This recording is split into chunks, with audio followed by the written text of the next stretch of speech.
برادران و خواهران ارجمند، ما راه خیلی مشکلی را بعد از انتخابات سال 2010 طی نمودیم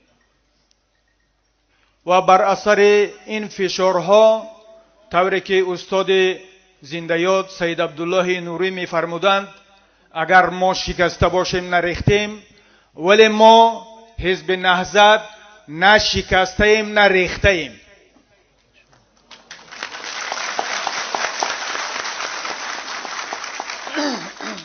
و هر قدری که بالای ما و شما فشار و تعقیب و تحقیر و توهین و تهمت هایی نزدند، باز ما همان قدر استوارتر، قویتر و در عزم راسختر باقی مانده ایم.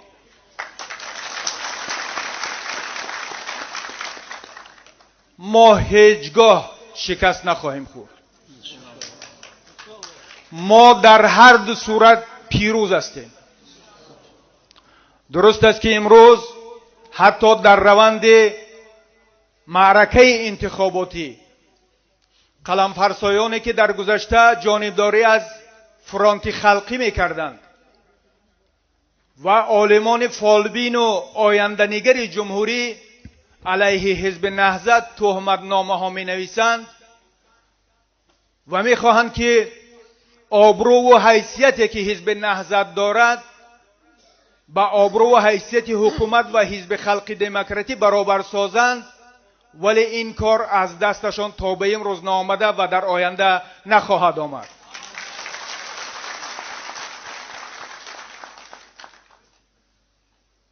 امروزها در سراسر کشور مقامات حاکمیت مرکزی و محلی، مقامات انتظامی کشور بالای نامزدهای ما دارند فشار میارند، ولی این از باب شکایت نیست. ولی برادران و خواهران ما تا آن حد استوارند که در برابر این قدر فشار باز هم آهسته آهسته با صبر و تحمل دارند پیش می روند. امروز می خواهند از حزب نهضت یک حزب پرخاشگر، ستیزجو، تندرو و افراطی را به نمایش گذارند، ولی حزب نهضت اسلامی تاجیکستان یک چنین نیست. ما همگان یاد داریم که فتنه انگیزی از کی شروع شد. من صراحتاً میگویم که فتنه انگیزی از ملاقات رئیس جمهور با علما و پارت اکتیو حزب خلق دموکراتی شروع شد. ما طی این سالهای اخیر که اینقدر فشار بالای ما آمد، ما پرخاشگری نکردیم، ستیزجویی نکردیم و تنها در چهارچوب قانونهای موجوده و سرقانون کشور با آداب و اخلاص اسلامی فعالیت داشتیم و انشاءالله در آینده خواهیم داشت. امروز اگر حزب خلق دموکراتی و نماینده های آن در سطح محل میخواهند که ما را همچون یک جنایتکار به نمایش گذارند، پس رجوع کنند به گزارش فتاح غایب که روز 30 ینور در ملاقاتش با روزنامه‌نگاران اعلام داشت که سال 2014 1471 نفر جنایت کرپسیونی صادر کردند و این همه اعضای حزب خلق دموکرات یا کارمندان مقامات انتظامی کشورند، نه اعضای حزب نهضت اسلامی تاجیکستان.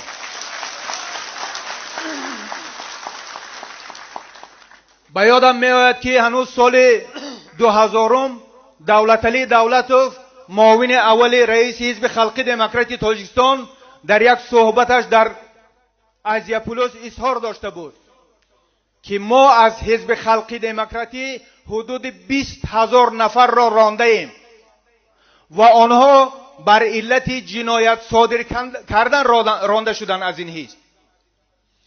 و ببینید هر سال 1500 نفر از این حزب رانده می شوند.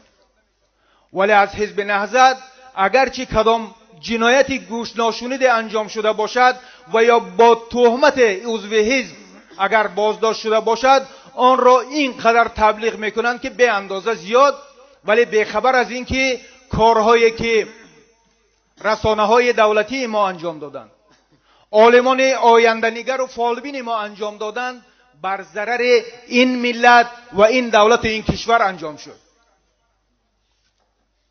ببینید فیلمنامه های تحقیرآمیز، بهتان‌آمیز، تهمتنامه‌ای که علیه حزب نهضت پهن کردند، ولی آنها خادمان مقامات انتظامی بودند، نه تنها در جمهوری بلکه در خارج از جمهوری، در ازبکستان و روسیه به نشر گذاشته شدند که امروز دیگران با تمسخر به ملت تاجیک میگویند که فرزندان مردان این ملت در بیرون از کشور مهاجرت میکنند، ولی زنهایشان در داخل به فلان کارها مشغولند. بنابراین میتوان زیاد صحبت کرد، ولی ما شکایت نخواهیم کرد، نه از خود نه از دیگران. ما با راهی که انتخاب کرده ایم، با تصمیمی که در انتخابات گرفته ایم، با صبر و تحملی که ما و شما نهضتی ها داریم، انشاءالله این روند را نیز پس سر خواهیم کرد. ولی امروز ما و شما باید تصمیم بگیریم. جنبست مرحله اول فشارهایی که بود، امروز باید همه رئیسان ستادها، مسئولینی که در سطح محل فعالیت داشتند و از برادران و خواهرانی که مورد فشار قرار گرفتند، عریضه و بیاناتشون را به ستاد مرکزی سپارند. بعداً اگر در روند چاره‌بینی های تبلیغاتی انتخاباتی هم مسئولین سطح محل و مرکز حزب خلق دموکراتی به گفته های رئیس جمهور امام علی رحمان خیانت کنند، باز هم باید ما به ریاست عالی و شورای سیاسی وکالت بدهیم که روند را بحث و بررسی کنند و تصمیم را در رابطه به انتخابات بگیرند. و من همچون یکی از اعضای این حزب پیشنهاد میکردم که در این جمع آمده وسیع، در این جلسه وسیع که دور هم آمده ایم، باید ما مراجعت به عنوانی رئیس جمهور از باب خیانت وابستگانش در روند انتخابات برای جامعه جهانی مراجعت قبول کنیم و این وکالت به شورای سیاسی حزب نهضت اسلامی تاجیکستان و رهبریت حزب نهضت واگذار کرده شود.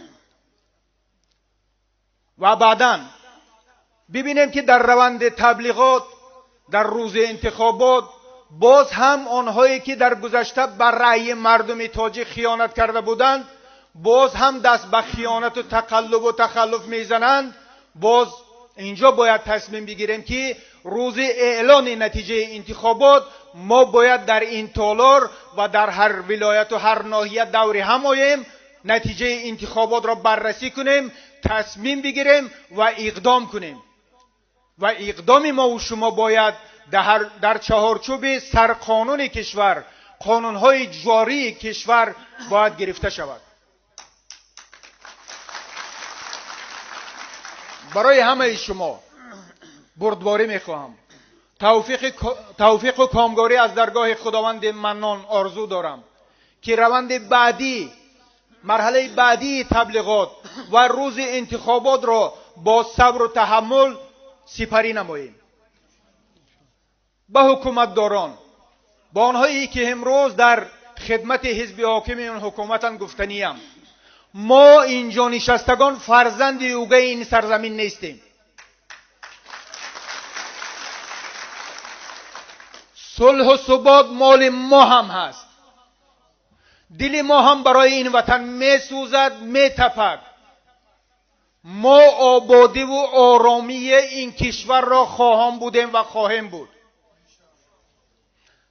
اگر حزب‌های دیگر به خصوص حکومت و حزب حاکم میخواهند که نقش و آبرو و حیثیت حزب نهضت را کم رنگ نشان دادنی شوند، پس روی به مردم تاجیک بیارند. مردم را با جای کار، نفقه، معاش خوب، گرمی، زندگی، حقوقهایشان را بدهند. آنگاه مردم از آنها جانبداری خواهد کرد و با آنها رأی خواهد داد. در غیر صورت خیانتی که طی بیش از 20 سال حکومتداران ما و حزب حاکم در راستای تقلب انتخابات ها کرده است نابخشیدنی است و این ملت نخواهد بخشید. خداوند یار و مددگار همه ما و شما باشد. تشکر.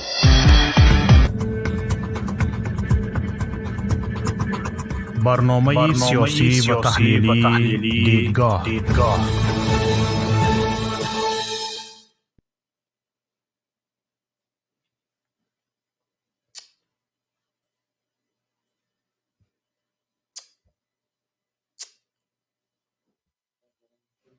یک دو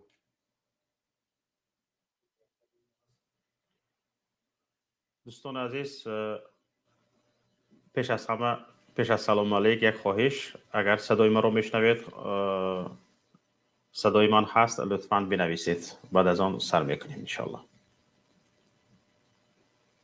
در چت یوتیوب بنویسید اگر صدا می رود.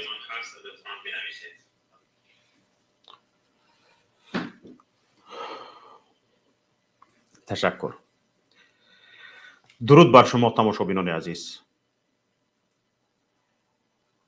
درود به یکایک شما، به یکایک هموطنان و آنهایی که این لحظه ها صدای ما را میشنوند. تماشابینان عزیز، امروز برنامه ما هم مربوط بدخشان است و هم مربوط زندانیان سیاسی. چی مسئله های این دو موضوع را به هم میپیوندد حتما در رفت برنامه خواهید دانست. حالا تماشابینان عزیز، بسیار علم‌آور است و بسیار دردناک است که این حرف ها به گوش اکثریت شهروندان تاجیکستان نرسیده است. اینه که ما عین حال پیش از برنامه پخش کردیم. این سخنرانی معاون رئیس حزب نهضت اسلامی تاجیکستان استاد محمد علی حید بود. حالا بسیاری ها میگویند که شما در تاجیکستان جیم بودید، در تاجیکستان خپ بودید، حکومت را تنقید نمی کردید، از حکومت گپ نمی زدید و حالا بیرون برآمده گفتی بعضی ها شیرک شدید. لیکن این سخنهایی که محمد علی حید رهبری حزب نهضت اسلامی، معاون رهبری حزب نهضت اسلامی تاجیکستان، این سخنرانی که کردند و شما شنیدید، هنوز 6 سال پیش در عرفه انتخابات پارلمانی در تاجیکستان بود. 6 سال پیش.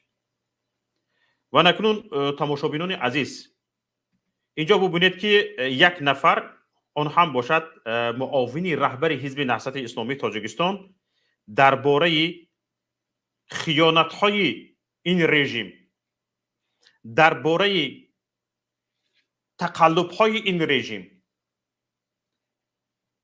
چگونه تنقید میکند و چگونه گپ میزند. و حالا بیایید به 6 سال گذشته یک بار برگردیم. 6 سال پیش این ابرمرد در آزادی بود و به تمام وجودی هستیش کار میکرد. در اداره مرکزی حزب نهضت اسلامی تاجیکستان کسی یاد ندارد که تا آنجا که من آگاه هستم از محمد علی حید پیشتر کسی به جای کار حاضر شود. از همه پیش، همچون معاون رهبر حزب نهضت اسلامی تاجیکستان، از همه پیش به جای کار حاضر میشد، همه رو نظارت میکرد، هر یک نفر را فراموش نمیکرد. آن شب و روزها که من شخصا خودم یک فعال حزب نهضت اسلامی تاجیکستان بودم، عضو ریاست ولایتی حزب نهضت اسلامی تاجیکستان در ولایت سوخت بودم. قریب که اگر یگان روز در میان نمانده باشد، قریب که هر روزه از جانب محمد علی حیید به ولایت زنگ میشد، حال پرسی میشد. به ولایت زنگ میشد، حال پرسی میشد. و یکی از خصلت‌های نجیب استاد محمد علی حیید این بود که اگر 10 سال پیش همگی یک مراتب تو را دیدند، همگی یک مراتب تو را دیدند و نامد را پرسیدند، کفایه بود که بعد از 10 سال تو را ببینم. ها شوکت جان چه خیل گفته سلام علیکم. من خودم شاهد همین حال بودم. یعنی محمد علی حیید افسری مستعفی بود، افسری مستعفی در افغانستان خدمت کرده است، ترجمان نظامی شده کار کرده است.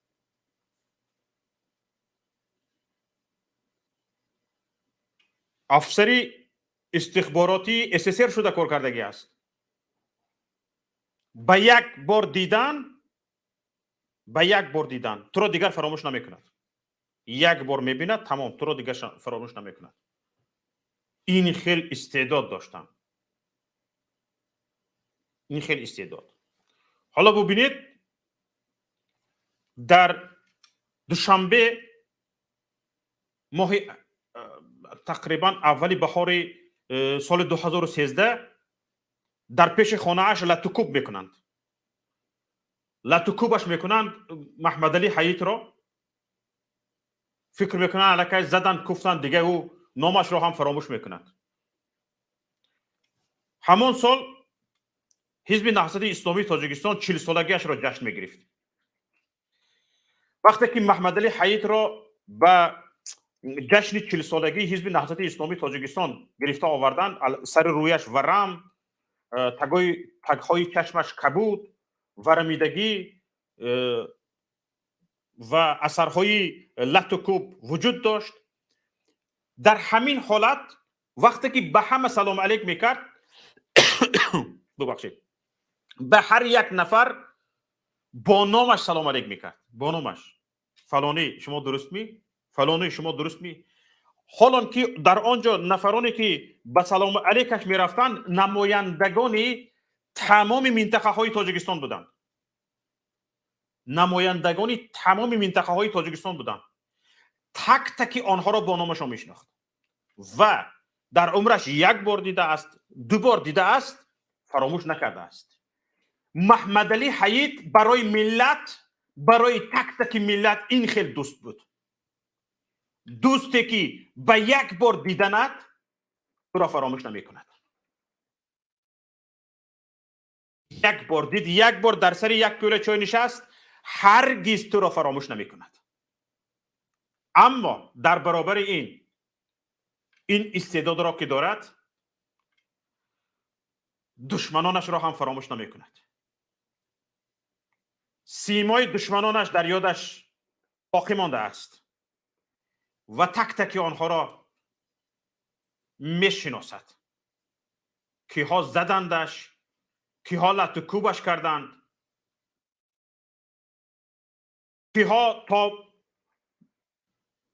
خانه اش آمده او را گرفته بردند. تک تک آنها را میشناسد محمد علی حیید و تک تک آنها الکی به بیرون شناسایی شدند و حتی بعضیشان بین خودشان نام گرفته گپ زدگی، نامها در خاطری محمد علی حیید مانده است و این را الکی در بیرون ما میدونیم. و این همه حجت ها را که محمد علی حیید اساساً برای ثابت کردن بیگناهیش کوشش کرده است، دست داده است که بیگناهی او نزد کمیسریت عالی دفاع حقوق بشری سازمان ملل متحد ثابت شود بیگناهیش و حالا کمیسریت عالی حقوق بشری سازمان ملل متحد با حکومت تاجیکستان را وظیفه دار کرده است که محمد علی حیید بدون هیچ قید و شرط آزاد کرده شود. کسانی که در بازداشت محمد علی حیید دست دارند، در بازداشت محمد علی حیید دست دارند و کسانی که به زندانی کردن او سهم گذاشته‌اند باید به جوابگری کشیده شوند و به محمد علی حیید جبران پرداخت کنند. این قرار کمیسریت عالی حقوق بشری سازمان ملل متحد است.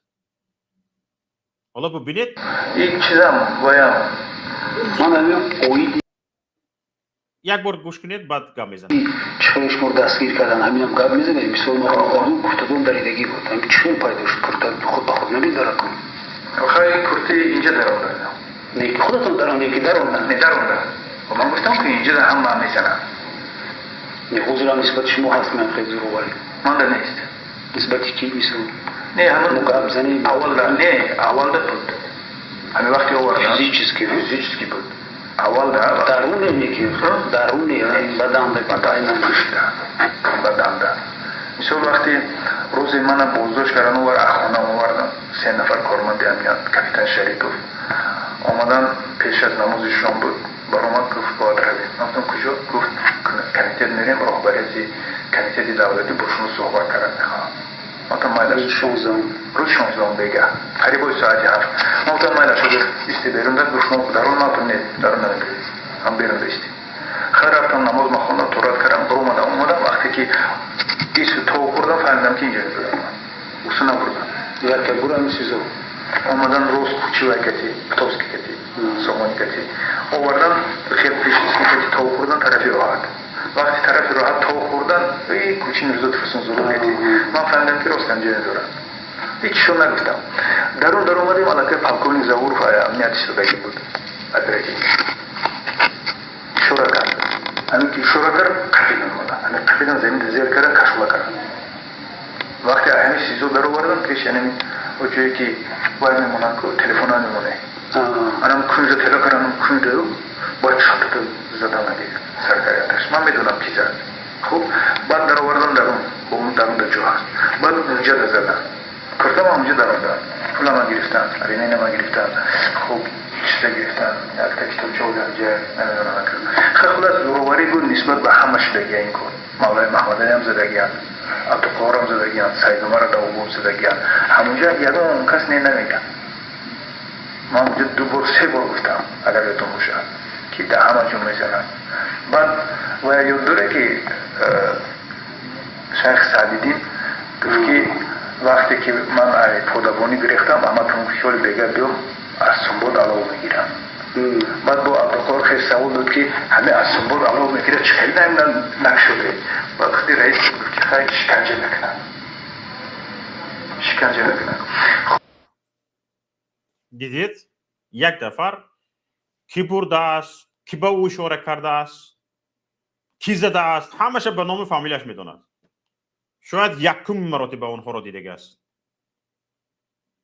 همه را در خاطر دارد. و این نخبه ملی، این یک شخصیت ملی که برای ملتش جانش فدا بود، حالا پشت پنجره زندان است، به حبس ابد محکوم است. به حبس ابد. چرا؟ برای آنکه این نفر آزاده بود. آزادگی را دوست می داشت و هر یک حالتی که و هر یک قدمی که ملت را به سوی غلامی میبرد میخواست ملت را از آن سو باز دارد، به سوی آزادگی راهنمایی کند، به سوی علم خیرات پیشرفت راهنمایی کند. این نفر یکی از شاگردان برجسته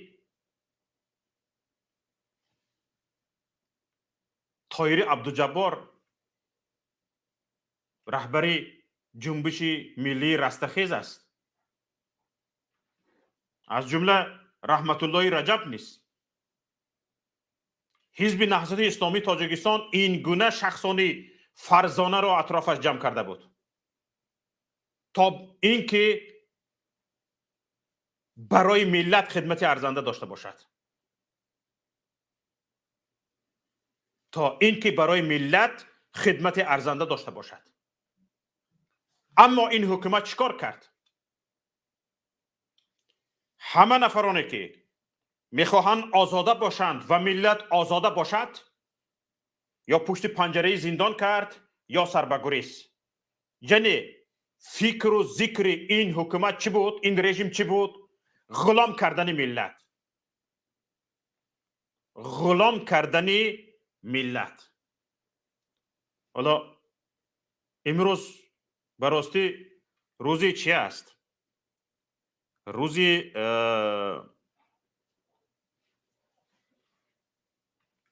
روز بین المللی مبارزه با از بین بردن غلامی است. کامپیوتری مرا پیوست کنید.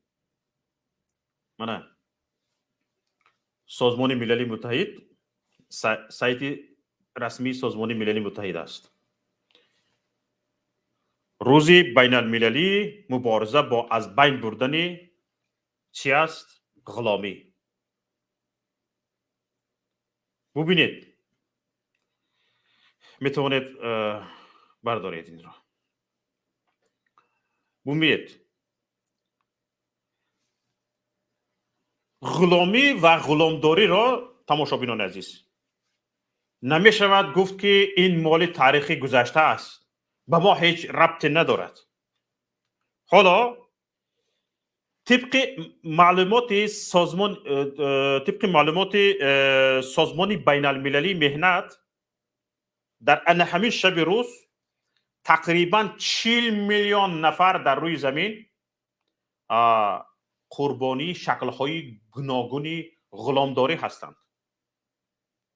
فکر میکنم اینها تاجیکان را حساب کردگی نه، اگر این 3 میلیون این غلام‌های سورمنی تاجیکی را حساب کنیم 43 میلیون می شود.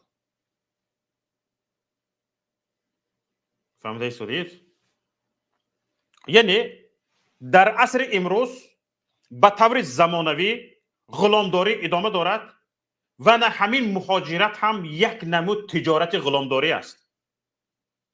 یک نمود تجارت غلامداری است. این ملت ما را همچون مال تجارت میکنند. همچون مال تجارت میکنند. همچون غلام ما را میفروشند. تا این حد که یک غلام چنان در تاجیکستان در خانه خودش در تاجیکستان چنان حقوقش پایمال می شود، غلامی در کشور غیر را اولاتر می داند. حالا همین شب روز حالت من شما انا همین خیل است تماشابینان عزیز. یعنی ما را تجارت میکنند، همچون مال، همچون غلام تجارت میکنند و ما در تجارت هستیم. حتی انا همین پناهندگی ما در کشورهای اروپا تجارت است. حالا شاید ایده از دوستان و برادران گرد اطراف من به این راضی نباشند. همین تجارت است. کم نیستند. حالا شاید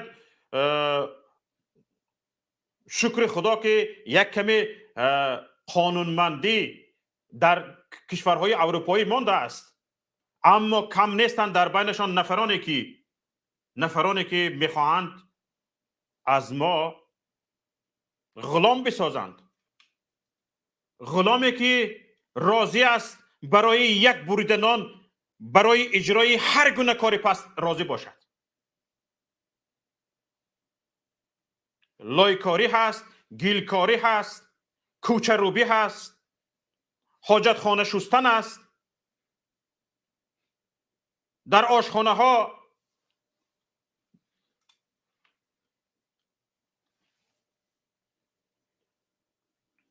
پیاله و کاسه شستن است. فرق ندارد.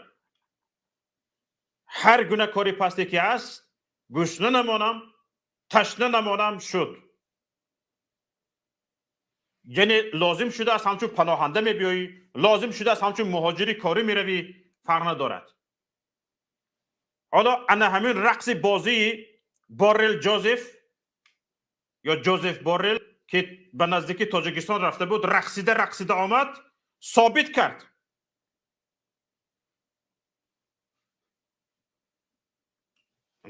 در روسیه باشد 3 میلیون غلام تجارت می شود. غلام تاجیک ما را تجارت کردگی هستند و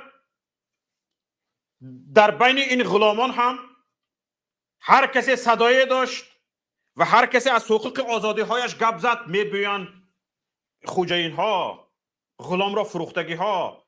به این خریدارها میگن او به من در کار شد، گردانده فرستاند اینجا. وای زبانش دراز شده است دیگه، او را یک کمتر سرکوب کردن در کار تا اینکه دیگران عبرت گرفته سر نبردارند مبادای. اینش میگیرد میفرستاند و پشت اول سرکوب میکند، میزند، میکوبد، پشت پنجره زندان میپرتاید. برای چی؟ برای اینکه دیگران را اتراویت نکند، کله دیگران را ویران نکند. حس آزادی خواهی، آزادی دوستی، آزادی اندیشی، آزاد زیستن، آزاده زیستن را در دیگران هم بیدار نکند.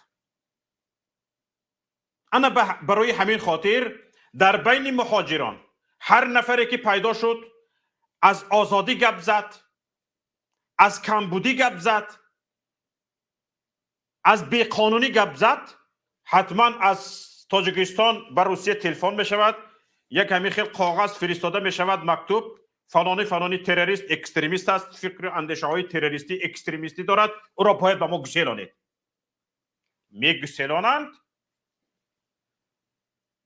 خس کم جهان پاک میگویند و زده میده میکنند.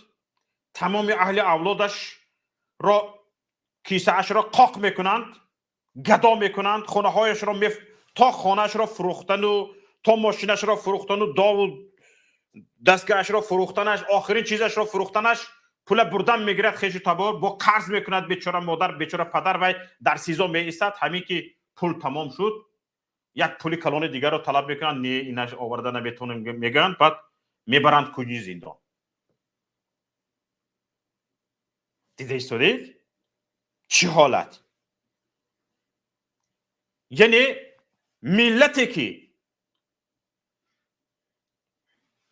یک زمان سربلندترین ملت بود، با بزرگانش شناخته میشد و امروز هم بزرگان این ملت، گذشتگان این ملت در تمام جهان ورد زبان تمام عالمیان است، امروز به غلام تبدیل یافته است، به غلامی حلقه به گوش، به غلامی که به دهانش مور زده شده است.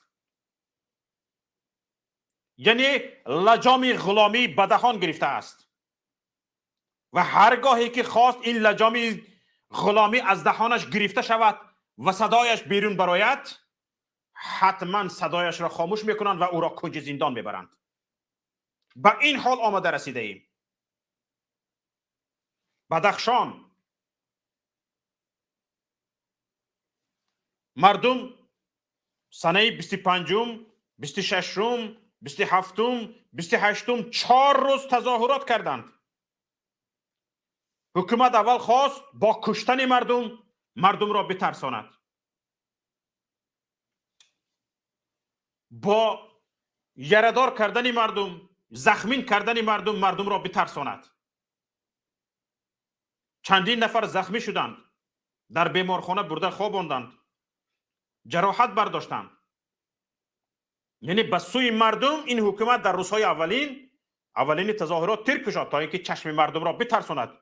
یعنی فکر کرد که این غلامان از صدای تیر می‌هراسند و جامعهشان را به سرشان گرفته عاقب می‌گریزند. اما در آنجا دیده شد که حالا نه همه را غلام کرده بوده است. شخصان آزاده خیلی زیاد بودند. شخصانی که خودشان را احترام میکنند خیلی زیاد بودند.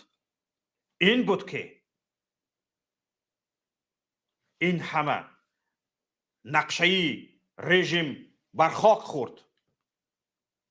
مردم به میدان ریخت و از حق خود طلب کرد. دیگه کوشش رژیم برای پراکنده کردن مردم دیگه یگان نتیجه نداد و تا آخر مردم ایستادگی کرد تا اینکه حکومت به طلبات مردم بله گوید. اما حالا چی؟ حالا خانه به خانه مردم گشته مردم را توبه داده ایستادند. رسانه ها را خواندید؟ خانه به خانه مردم گشته مردم را توبه داده ایستادند. معلم ها را حتی دیرکتوری مکتب را گفتند که تو رفته در اونجا در تظاهرات شرکت کردی، تو را از چی از وظیفه سبکدوش میکنیم. این هم در حالی است که امروز اگر در رادیوی آزادی خوانده باشید مقامات توسط تلویزیون بدخشان گفتند که کسانی که در تظاهرات شرکت کردند تعقیب نمی شوند، به جوابگری کشیده نمی شوند مگر اینکه جنایت های دیگر صادر کنند. وای مقام داران، یک بار مرد شوید، اقلا زن مرد شوید. خانسا در علم فقه، در علم شریعت، در همین کتاب مختصر الوقایه 52مین کتابش چی است؟ حکم خونسا. اقلا قدرتون تا حد خونسا بردارید. دایم مثل زنها نیو یک کم گاه مردک شوید.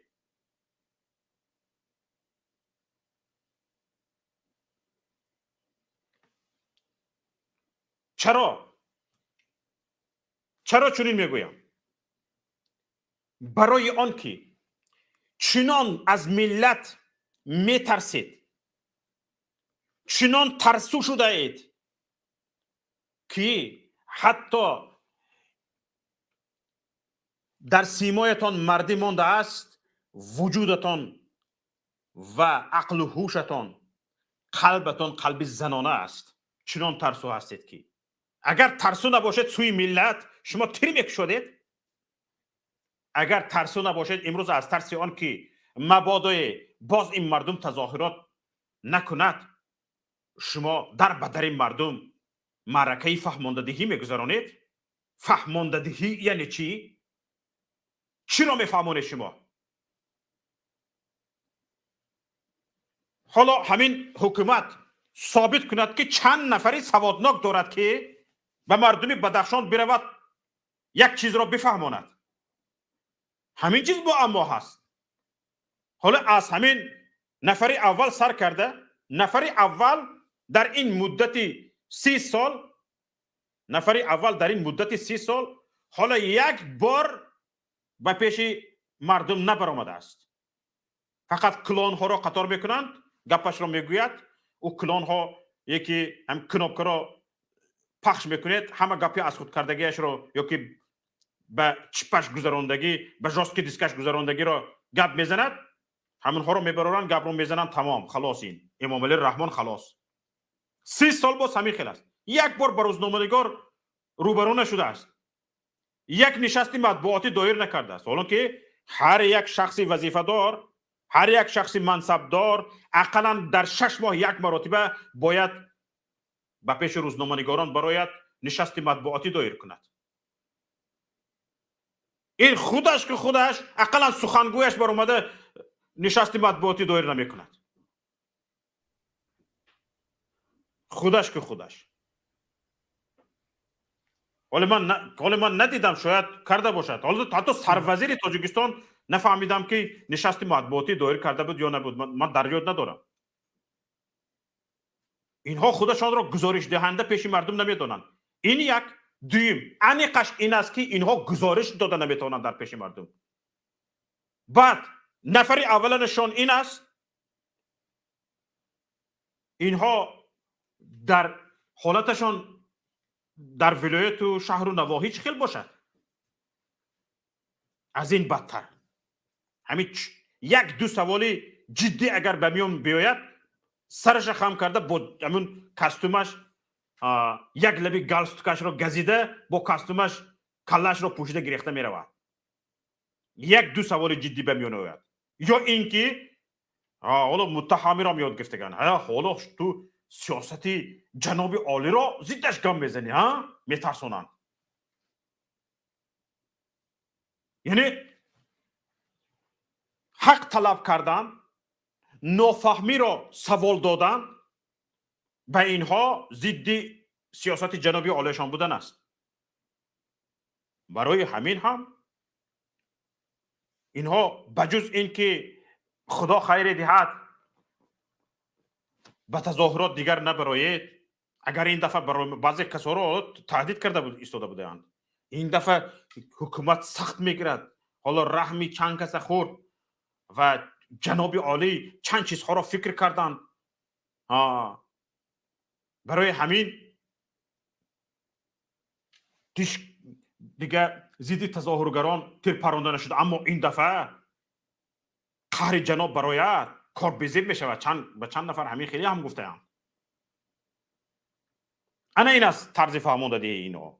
به همین قدر عقلشو میرسد. به تهدید، به فریب، به نیرنگ فهمشون میرود. حالا شما ببینید دست شما دراز فهمتان را خاک خورد. دست شما دراز به مردم داخلی جمهوری است، اما به بیرون دستتان آنقدر دراز نیست که همه این مردمی که در بیرون ناراضی از سیاست شما است بگیرید ببرید پشت پنجره زندان کنید. زندان تاجیکستان حالا ببینید 10,000 15,000 آدم میبرد. 2 برابرش برده زیر کنید 30,000 هر 40,000 برده زیر کرده شما بالا اندر یک دیگر. لیکن این مردمی که هم برنامه های ما رو همیشه بروز از 40,000 تا 100,000 برنامه بعضی برادران دیگر رو از 100,000 تا 500,000 تماشا میکنند و بعضی برنامه ها از 1 میلیون پرسموترش گذشته است و این مردم رو کجا میبرید شما؟ این مردم رو چیکار میکنید؟ نیلوفر رجبوه دختری رحمت الله رجب عضو ریاست عالی حزب نهضت اسلامی تاجیکستان را که حالا در یکی از کشورهای اروپا است به اروپا پناهنده شده است در تاجیکستان به افراطگرایی متهم کردند. به افراطگرایی نیلوفر رجبوه متهم شده است. این هم به خاطر چی؟ به خاطر آنکه در برنامه ما در برنامه پیام تیوی صحبت کردگی بود و درباره به شیزا برده شدن پدرش صحبت کردگی بود. به انمی خاطر گفتن که خیر از یگان کانال خودت برآمد میکردی مالش بود، لیکن تو از کانال خائنان برآمد کردی. ما خائن بودیم، آنها وطن دوست. شرم دارید، شرم. حالا همین از همین کلمه بار که دلبزن شدن. در کجا تمام مال ملک ملت را دزدیده، خون مردم را مکیده، زمین کشور را خاک کشور را فروخته، گشتگی ها وطن دوست بودند، ما یکی جانمان را در کف گرفته هر روز تهدید میشنویم، برای آینده ملت صحبت میکنیم، ما خائن بوده. این رو ببینید. حالا برمیگردیم به استاد محمد علی حیید. دوستان، نفرانی که میخواهید صحبت کنید، وارد استودیو شوید، حتما ما به شما سخن میدهیم. همگی بعد از 2 یا 3 دقیقه که بعضی از گفتنی ها دارم، انشالله صحبت را آغاز میکنیم. حالا ببینید تماشابینان عزیز، یک نفر شخص آزاده که صحبتش را در اولی برنامه شنیدید، اینها میبرند به حبس ابد محکومش میکنند. حالا پیوندانش را اجازه نمیدهند که در 6 ماه 1 مرتبه اقلا 30 دقیقه با شوهرش صحبت کند. نگذاشتند. همین شب روز معلوم نیست محمد علی حیید مرده است یا زنده است. محمد علی حیید مرده است یا زنده است. اکنون رسانه ها خبر دادند و مصاحبه همسری محمد علی حیید در رادیوی آزادی پخش شد. حالا اینجا ما یک بریده اش را میگذاریم و میبینید. اما آنه که گفتم ما خوی غلامی پیشه نکرده باشیم، ما مردمی آزاده باشیم، ما مردمی سربلند باشیم، از چه حراس داریم که اوی مردم، از چه حراس داریم که یک نفر آزاده ملت اینقدر رنج میکشد، عذاب میکشد، آنی که تمام عمرش را برای ملت صرف کرده بود، برای آزادی ملت صرف کرده بود، برای پیشرفت ملت صرف کرده بود. ما آرام باشیم، صدای نداشته باشیم. اگر اقلا غرونگسمون نبراید، از غلام که ناموس، شجاعت، جسارت هیچ کس امید ندارد. اما شما فکر میکنید تا به این حد غلامی رفته رسیده اید؟ یعنی بهای خودتان را علکی داده اید؟ این ملت عزیزم، این چی گپ خودش؟ وقتی که شما در برابر یک نفری که برای آزادی شما، برای پیشرفت زندگی شما جانش را صرف کرده بود، تمام حیاتش را صرف کرده بود، این نفر محمد علی حیید در بساطش نه کشک داشت، نه ماشینی ودونگ و گدگنگ داشت، نه قصر داشت، نه در آفشار پول داشت، نه در تاجیکستان تجارت داشت. یگانه مشغولیتش این برای آزادی ملت کوشش کردن بود، برای آزادی ملت مبارزه بردن بود. مشغولیتی که داشت این بود، از سحر، از صبح صادق تا دیر شب. کم کسانی پیدا می شدند که از محمد علی حیید پیشتر به جای کار حاضر شوند. کم کسانی پیدا می شدند که از محمد علی حیید عاقبتر، یعنی بدتر، دیرتر از کار بروند. این گونه مرد بود. حالا این گونه مرد در زندان نه مرده بودنش تعیین است، نه زنده بودنش تعیین است. اگر ما خوی غلامی پیشه کرده ایم، امروز روزی مبارزه برای از بین بردن غلامی بوده است. این روزتان مبارک باشد. اما اگر ما آزادگی رو میخواهیم،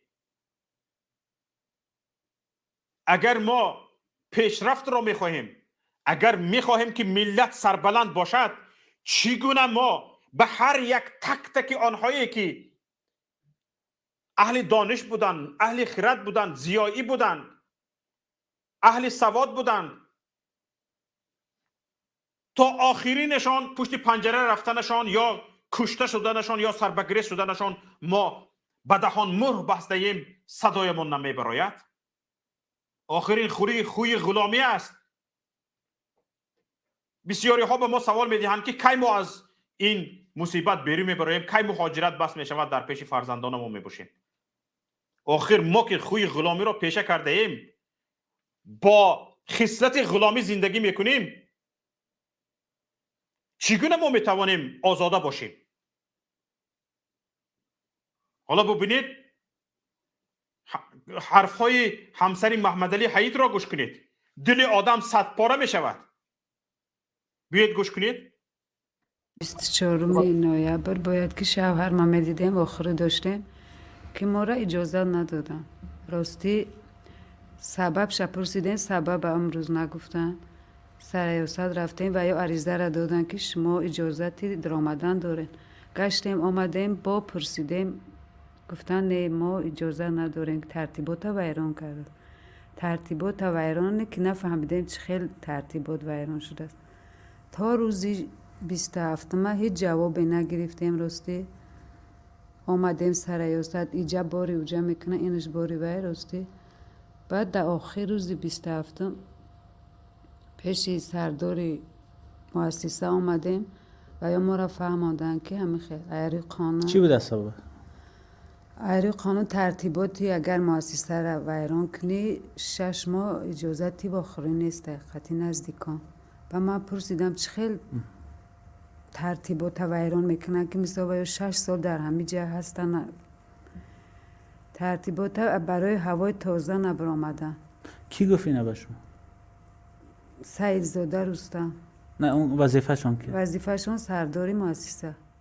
راستی من همه کوشش تلاش کردم، خواهش کردم که خیلی اقلا دور بینم یک بار که مثلا سلامتی اما آدم چه خیلی که اجازه ندادن. ممکن نیست گفتن. راستی خواهشی ما را به نتیجه ما اما آدم سلامتیش خوب هست نیسته، برای همین در تشویش هم هستیم. خیلی نگرانیم که مثال نخود در 6 ماه یک بار ما را حقی دیدن نباشه که مثال ما آدم ما ببینه. اجازه ندادن. بعد همو مثال همین اساس شدن میتونه که وقتی که یک محبوس هوای تازه نبرایه از دیداربینی محروم کنن. من پرسیدم در یگان قانون نیست همین گپی که گفتن. من شاید این ترتیباتی داخلی اون مؤسسه است. ترتیبات هم باشه که خیلی نخواه که 6 ماده همین ایدور خیلی اقلا همون مثال باید میشن میماندن. من ایدور میدیدم.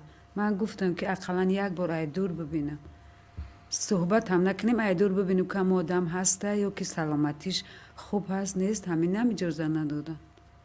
نگرانی ما برای سلامتیش وضع سلامتیش یا که شکنجه شده برای همین یا که دیگه ما راستیش خوب هم نیستیم. فقط در فکریم که چیکار کنیم، که جا مراجعت کنیم. فقط همه رسانوی کردیم. راستی چند باری در همین 6 ساله که من جایی که مراجعت کردم یگان بار جواب مثبت گرفتگی نیستم. حالی گفتیم که بعد 6 ماه کو بینیم که چه خیلی شده است. بعد همون 6 ماه ندیدیم آخه. وقتی هم آدم کش بود. نمیدونیم که بعد همون 6 ماه چه خیلی شد و حالی هم هست قطعی آدم کش یا که چی کارش کردم آدم کش. ما برای همین در حیرانیم که چی کار کنیم، با کی مراجعت کنیم، کجای مراجعت میکنیم. فقط ترتیبات ویران کردین دیگه نمیدونیم چی کار کنیم. ببینید دل آدم صد پاره میشود. دیگه نمیتونی که این حالت را قناعت طاقت کنی و به همین حالت شبت را روز کنی. دیگه نمیتونی چی بگویی، چی کار کنی.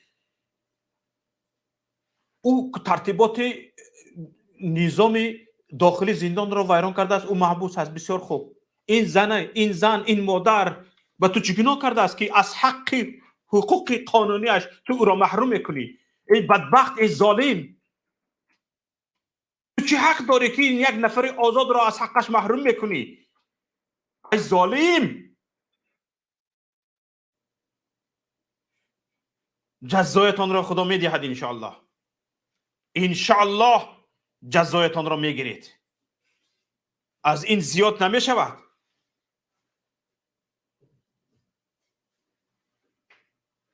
صبر، کاسه های صبر لبریز شده ایستادن، کاسه های صبر.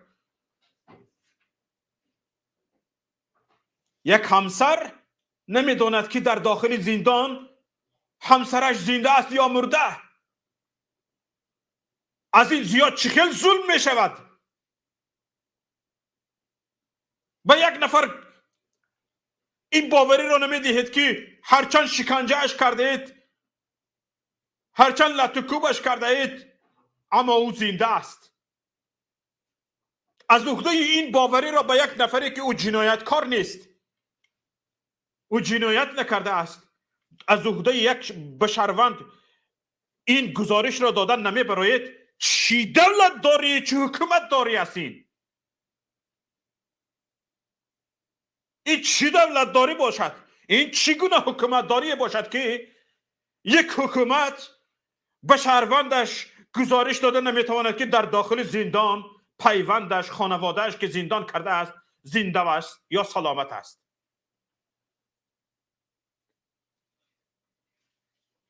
اگر همین را ظلم نگوییم، در 6 ماه 30 دقیقه باید با پیوندش یک زندانی صحبت کند. شما ظالم نباشید. از دلتان رحم و شفقت بیرون زدوده شدگی نباشد. اگر بیرون شدگی نباشد، اگر بسیار خوب، او جنایتکار است، هرچند جنایتکار نیست، یک ذره گناه ندارد. از 1001 حصه جنایت امام علی رحمان را محمد علی حیید نکرده است. از 1001 حصه جنایت امام علی رحمان یا که اطرافیانش یا بچه هایش یا دخترانش را یا دامادهایش را، اهل آیلش را نکرده است. او را بردید پشت پنجره زندان کردید. ببینید در 6 ماه 30 دقیقه حق داشته است که او باید با پیوندانش واخوری کند. 30 دقیقه، نیم ساعت. رحمتان کجا شد؟ یعنی پرینسیپ دولتداری، دموکراسی، گومانیزم کجا شد؟ کو این گومانیزمی دعوا میکردگی شما؟ پیشوا رحمدل است، پیشوا میبخشد، پیشوا خیل میکنند. هوی شما با همین کارتان ظالمترین مخلوق بودن پیشوایتان را به نمایش گذاشتید. از این دیده مگر بدتر ظلم می شود؟ حالا من نمیدونم از علم چی گویم. شب روز گپ زنم، علم دلم تمام نمی شود. حالا بیایید با هم صحبت میکنیم. یک به یک دوستان را پیوند کنید. آرزو بفرمایید. آرزو هستید؟ گپ زنید. السلام علیکم. و علیکم السلام و رحمت الله و برکاته. کجا چیکار نازدو چیکار؟ الحمدلله. سلامتتون نازدو.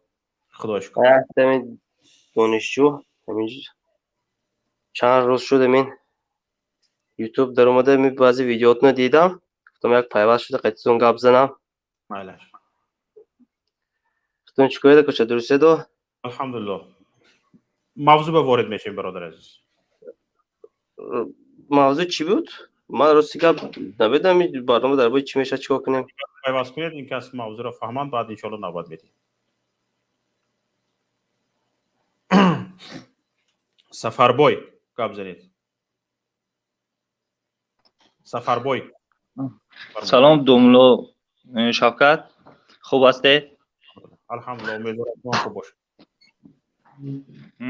سوالی داشتم و میخواستم پرسم برای چی شما همین تنها مردم با جنگ و میتینگ و نوآرامسازی و همه خیلی دعوت میکنید، باره همه مردم با آبادکاری و سازندگی دعوت نمیکنید؟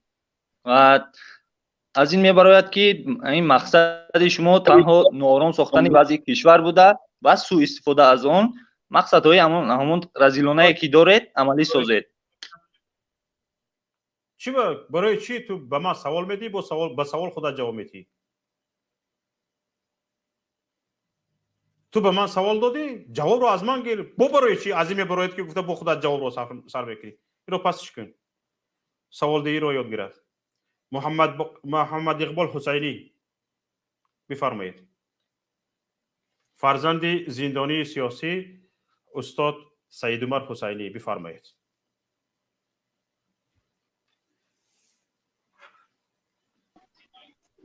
محمد اقبال میکروفونم خاموش بود. سلام به شما و بینندگان گرامی. تشکر از این برنامه شما که برای دستگیری و همدردی با زندانیان و خانواده آنها می باشد. کمی هم باشد از درد آنها انشالله که کم می شود. واقعا امروز وضعیتی که خانواده استاد محمد علی حییت و خود ایشان در زندان دارن، فکر کنم روزهای خیلی وزنین آنها باشد. از خداوند اول برای آنها صبر استواری طلب می نمایم. و در این حالت پیش آمده باید بگویم که واقعا مقامات نشان دادن در این اواخر که آنها به هیچ گونه ارزش های نه حقوق بشری، نه ارزش های ملی، نه ارزش های بین المللی احترام قائل باشند و برای یک زندانی که برای به حبس ابد محکوم شده است، برای او کمی یعنی از حالتی بگیم یک برای دیداربینی خانوادهش مساعد کنند. دیدیم که از این آنها دست میکشند. آخرین خطی نوجوان مردی بگیم می شود و امروز ما صحبتی خانواده ایشان را با رادیو آزادی تماشا کردیم. خیلی صحبتی که انسان را زیر خیلی تحت تاثیر قرار میداد و اون وضعیتی که هست از ملاقات نکردن با زندانی خویش با استاد محمد علی حییت. ما هم راستی خیلی خیلی زیر تاثیر صحبت های ایشان قرار گرفتیم. برای همین همچو فرزند زندانی سیاسی سید عمر حسینی که حالا پدر من هم با استاد محمد علی حییت در یک زندان یا که در یک جا قرار دارند، ولی متاسفانه یعنی از دیدار با هم دیگر و فکرم که محروم هستن، آنها یک دیگر رو دیدن نمیتونن و امکانی یک جا بودن هم به آنها نمیدهند، یعنی مخصوصا نمیدهند. این خیلی نه که یعنی اونجا امکان نباشد، مخصوص اونجا امکان هست البته یک زندانی را به یک از جا به یک جای دیگر بردن آوردن، از یک اتاق به دیگر اتاق. چون شرایط باید در اونجا دیگر داخل زندان است، هیچ گپ نمیشود بوده، ولی آنها را این دو نفر را از دیدار با یک دیگر محروم کردگی هستند و آنها یعنی امکان دیدن را ندارند.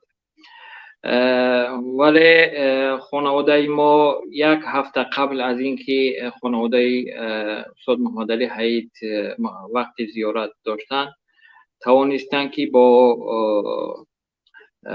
پدرم ملاقات نمایند و از احوال ایشان خبر بگیرند. و مدتی همون که نیم ساعت ما هم یعنی مثل دیگرها هر 6 ماه حدود نیم ساعت هست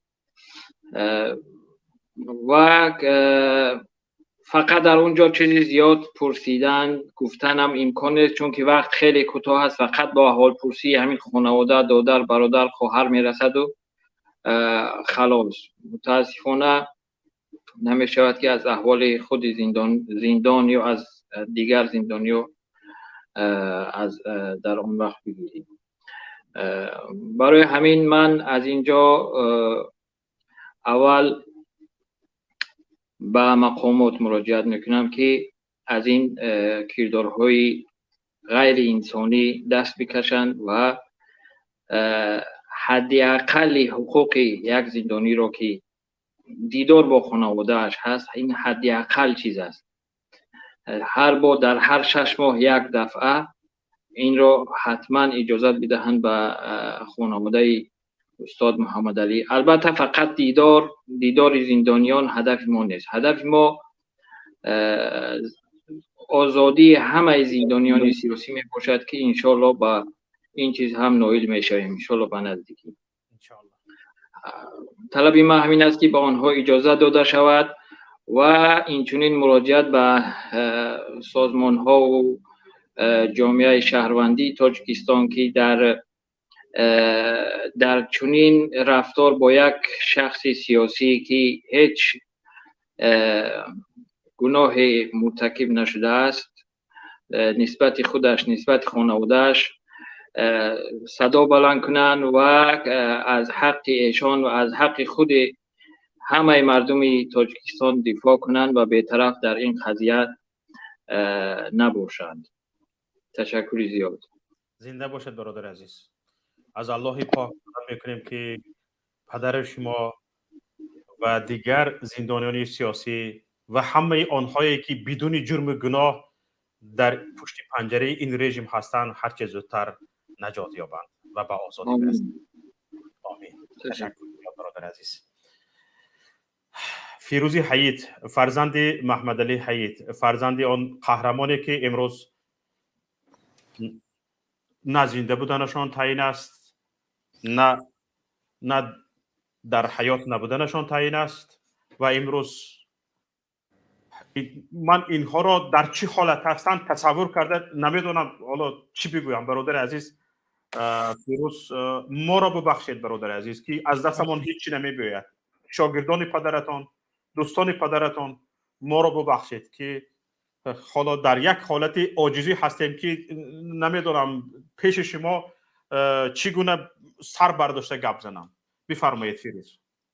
سلام و درود اکای شوکت جان. سلام به همه بینندگان شما و تشکر زیاد که یک چنین برنامه رو راه اندازی کردید. راستی میدونم در این شب و روز حالتی همه ما، حالتی از جمله شما دوستان و شاگردان پدرم خیلی یک حالتی بد است. وضعیت خودی من دیشب در یک وضعیت بدی روحی قرار داشتم که بسیاری ها یک پست بعضی از دوستان را خطا فهمیده و گویا بسیاری از دوستانی که تا حال نمی نوشتند با بعضی فیک های بودن می نوشتند برای من اظهار همدردی میکردند و دیگر یک حالتی بدی بد داشتم. یک کم امروز به خود راستی آمدم و دیدم که برنامه شما رفته ایستاده است. خواستم وارد شوم و یک کمی با شما و دیگر بیننده ها میگویند همون درد دلی که هست همون درد دل رو بکنیم. خب من اینجا از همون نقطه اولی که میخوام از همون اجازه ندادن به واخری صحبت کنم.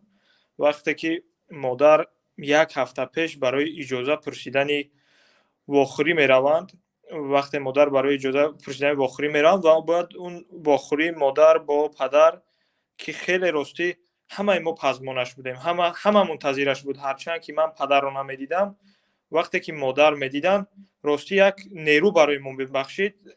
برای این واخری 6 ماه منتظر بودیم و همون چند هفته پیش شروع کردیم که خدا خواهد روزی 22 میبینید، ولی روزی 22 روزی دوشنبه بود است و اجازه برای نفرانی که در همون حکم ابد قرار دارند اجازه نبوده است و مادرم یک هفته پیش برای اجازه گرفتن میروند و اون کارمندان مؤسسه میگویند که خوب روزی 22 نمیشد برای اجازه نیست، روزی 24 بیایید به یگان مشکل 3-4 نفر درآیید صحبت کنید. ولی چون عریضه رو به همون سرریاست به همون دستگاه منصور جان عمرف و نوردین رحمانوفی قاتل پیشنهاد میکنن و خوب جواب عریضه رو میگیرند. وقتی نزد سیزا میروند در مؤسسه میگویند که گویا پدری من کدام ترتیبات را ویران کرده است. خب نمیدونم اون نه خود برای یک کدام ترتیبات را ویران کرده است. بعد مادر خیلی خواهش میکنند، میگوید حداقل بینیم اجازه بدید. ما این واخری را 6 ماه منتظر بودیم. واخری به همین قدر خواهش های مادر که مادر من راستی در بسیار حالت ها چی میگویند با اینها از اول مبارزه کرده آمده است، هیچگاه سر اینا نزد اینا خواهش نکرده است، فقط طلب کرده است. در همونجا خواهش میکنم که اجازه بدهید من شوهرم رو حداقل یک بار ببینم. این 6 ماه منتظر بودیم، اون اجازه رو نمیدین. میگویند که روید نزد معاونان منصور معروف میفهمونند که کدام ترتیبات رو، حتی نمیگویند که کدام ترتیبات رو. روزی 24 به مادر بیچاره از سر ساعت 8-9 سر در همانجا بودند، در هوای خنک. میروند نزد سرایست، در سرایست میگویند که ما عریضه شما رو قبول کردیم، اجازه دادیم، روید مؤسسه میگن. مؤسسه میگن هر یک بار معاونی مؤسسه میبروید، رئیس مؤسسه میبروید، یک کارمند دیگرش میبروید، میگوید که اجازه نیست، ترتیبات ویران کردن. بعضش با خنده میگوید که سلامتیش خوبه، پروانه که خیلی بعد 6 ماه میبینی. یک سخنهای میگویند که بیچاره مادر رو رنگی با زبانی نمیدونم اون کلمه را چه با زبانی روسی بگیم، رنگ یک ازدیوت هم میکنن که اونجا برای ایجا بیا. مادر میروند خوب خلاصه تا 5 بیگاه نزد در سرایست، نزد در این مؤسسه یگان نتیجه نمیتید. حتی نمیگویند که پدر چی ترتیبات رو ویران کرده است. باز روزی پنجشنبه همین حالت میروند، نمیگن حتی همون کارمندان این مؤسسه نمیتونن بگویند که هم پدر من چی ترتیبات ویران کرده است. روزی جمعه هم میخیل بعد از روزی شنبه که با منصور جان عمرف مادر بخوری میکنن، میگن که خیلی همین شوهری من چرا برای ما اجازه بخوری ندادید؟ رئیس زندان ها منصور جان عمرف میگوید که ما اجازه رو دادیم، این دیگر تصمیم مؤسسه است و مؤسسه خودش میدوند یعنی کدام ترتیبات را ویران کرده است. برای من میگن مادر همونجا میگه که التماس خواهش میکنم حداقل به من شوهرم مرا نبیند، من از دوری همون شوهرم ببینم که راه میگردد، سلامتیش خوب است، برای من بس است. من فقط ببینم، گپ هم نزنیم. خواهش میکنم، او اجازه داده نمیشود. بعد مادر میگوید که خیلی بگی که اقلا ترتیباتی ویران کردگی چیست.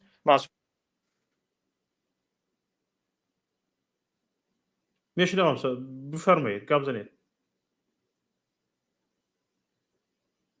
فیروز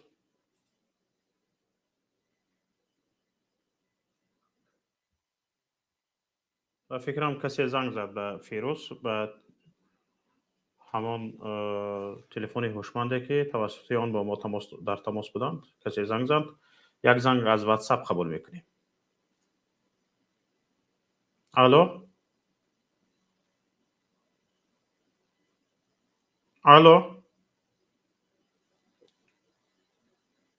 تا آماده شدن زنگ واتساپی الهام جان یعقوبوف را قبول میکنیم، بعد از آن فیروز.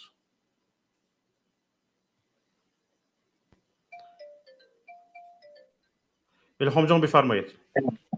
بسم الله الرحمن الرحیم. سلام علیکم برادر عزیز شوکت جان گرامی و بینندگان ارجمند. خیلی خوب شد که یک موضوع خوب، همیشه شما یک موضوع خوب و مهم برای ملت تاجیک، برای شهروندان تاجیکستان مطرح میکنید. ما از برنامه شما خرسند هستیم، نه تنها من و هزارها هزار شهروندان تاجیکستان از این برنامه شما خرسند هستند و واقعا امروزه مسئله‌ای که شما برداشتید واقعا یک درد ملت است، رنج ملت هست و سخن کردن درباره ابر استاد تاجیکستانی محمد علی حیید خیلی دشوار است. واقعا هر کسی که گپ میزند اشک از چشمانش جاری خواهد شد، چون جانیساری های او، خدمت های او همیشه در نظر چشم گوینده باز خواهد شد. من وقتی که درباره محمد علی حیید گپ میزنم، اون جانفدایی هاش، اون سخنواری هاش، اون فعالیت هاش، اون عمل هایش در نزد چشمم جلو می شود، باز می شود و واقعا میگویند که رهبری در دین ما خدمتگری است، عدل فاروقی و فقر حیدری است. واقعا در استاد محمد علی حیید همین ارزش هایی که در همین یک بیت گفته شده است واقعا یک راهبر بودند. واقعا یک راهبر بودند. یک راهبری که همیشه در خدمت مردم بودند، ملت بودند و حقیقت را میگفتند و یک عدل فاروقی داشتند و فقر حیدری داشتند. شاید شما گفتید یا کسی دیگر که واقعا هیچ نداشتند، یعنی که نه از پروای مال داشتند، نه قصر و کشک و ماشین و از اینجا یعنی که نداشتند و آرزوش هم نداشتند، چون خاکساری و فقر رو دوست می داشتند، چون وظیفه‌شان بود که خدمت برای مردم بود، وظیفه‌شان برای مثل این لعنت کرده های خدا مال جمع کردن و پاره خوردن و فساد نبود، برعکس ضد اینها فعالیت می بردند و خودشان را همچون خدمتگار مردم می دانستند و برای ملت و مردم خدمت می کردند. تا ملت تاجیک محمد علی حییت را دارد، سید عمر حسینی را دارد، رحمت الله رجب را دارد، عبدالقهار دولت را دارد، بزرگمهر یاروف را دارد، قیام الدین عوض، زید سعید اینها را دارد. انشالله این ملت زنده تا قیامت خواهد ماند تا این بزرگواران را مثل اینها را داشته باشد. اینها هستند که ملت ما زنده است، ما زنده هستیم و ما انشالله تا آزاد شدن اینها مبارزه خواهیم برد. اما مسئله در اینجا است که محمد علی حییت، استاد محمد علی حییت یک زیایی بود، یک روشنفکر بود، یک آزاد اندیش بود، ولی امروز این زیایانی که خود را زیایی میگویند یا آن زیایان ها و روشنفکرانی که هستند امروز از او دفاع نمیکنند و نکرده ایستادند و خیلی افسوس میخوریم. واقعا استاد محمد علی حییت یک روزنامه‌نگار بود، همه میداند، اما یگان روزنامه‌نگار از او دفاع نکرده است در این 6 سال. شاید یگان نفر کرده باشد، آنهایی که میکنند واقعا روزنامه‌نگار هستند، خدمتشان را، ارزش روزنامه‌نگار را میدانند و امروز دفاع کردند. محمد علی حییت واقعا یک مخالف بود، یک اپوزیسیونر بود، ولی امروز در داخل تاجیکستان که خود را مخالف میداند، مثل حزب دموکرات تاجیکستان، حزب کمونیست و دهها چندان گروه های دیگر، امروز از محمد علی حییت از همچون یک مخالف دفاع نمیکنند و برای همین همه میگویم که در تاجیکستان نه مخالف داریم، نه زیایی داریم، نه یک ژورنالیست، یک روزنامه‌نگار درست داریم که این روزنامه‌نگار خود یا مخالف خود یا زیایی خود را دفاع کنند. بعد برای همین ما هستیم که امروز محمد علی حییت را دفاع خواهیم کرد و واقعا این است که امروز یتیم و تمام کارمندان کمیته دولتی امنیت ملی تاجیکستان از محمد علی حییت میترسند. چرا میترسند؟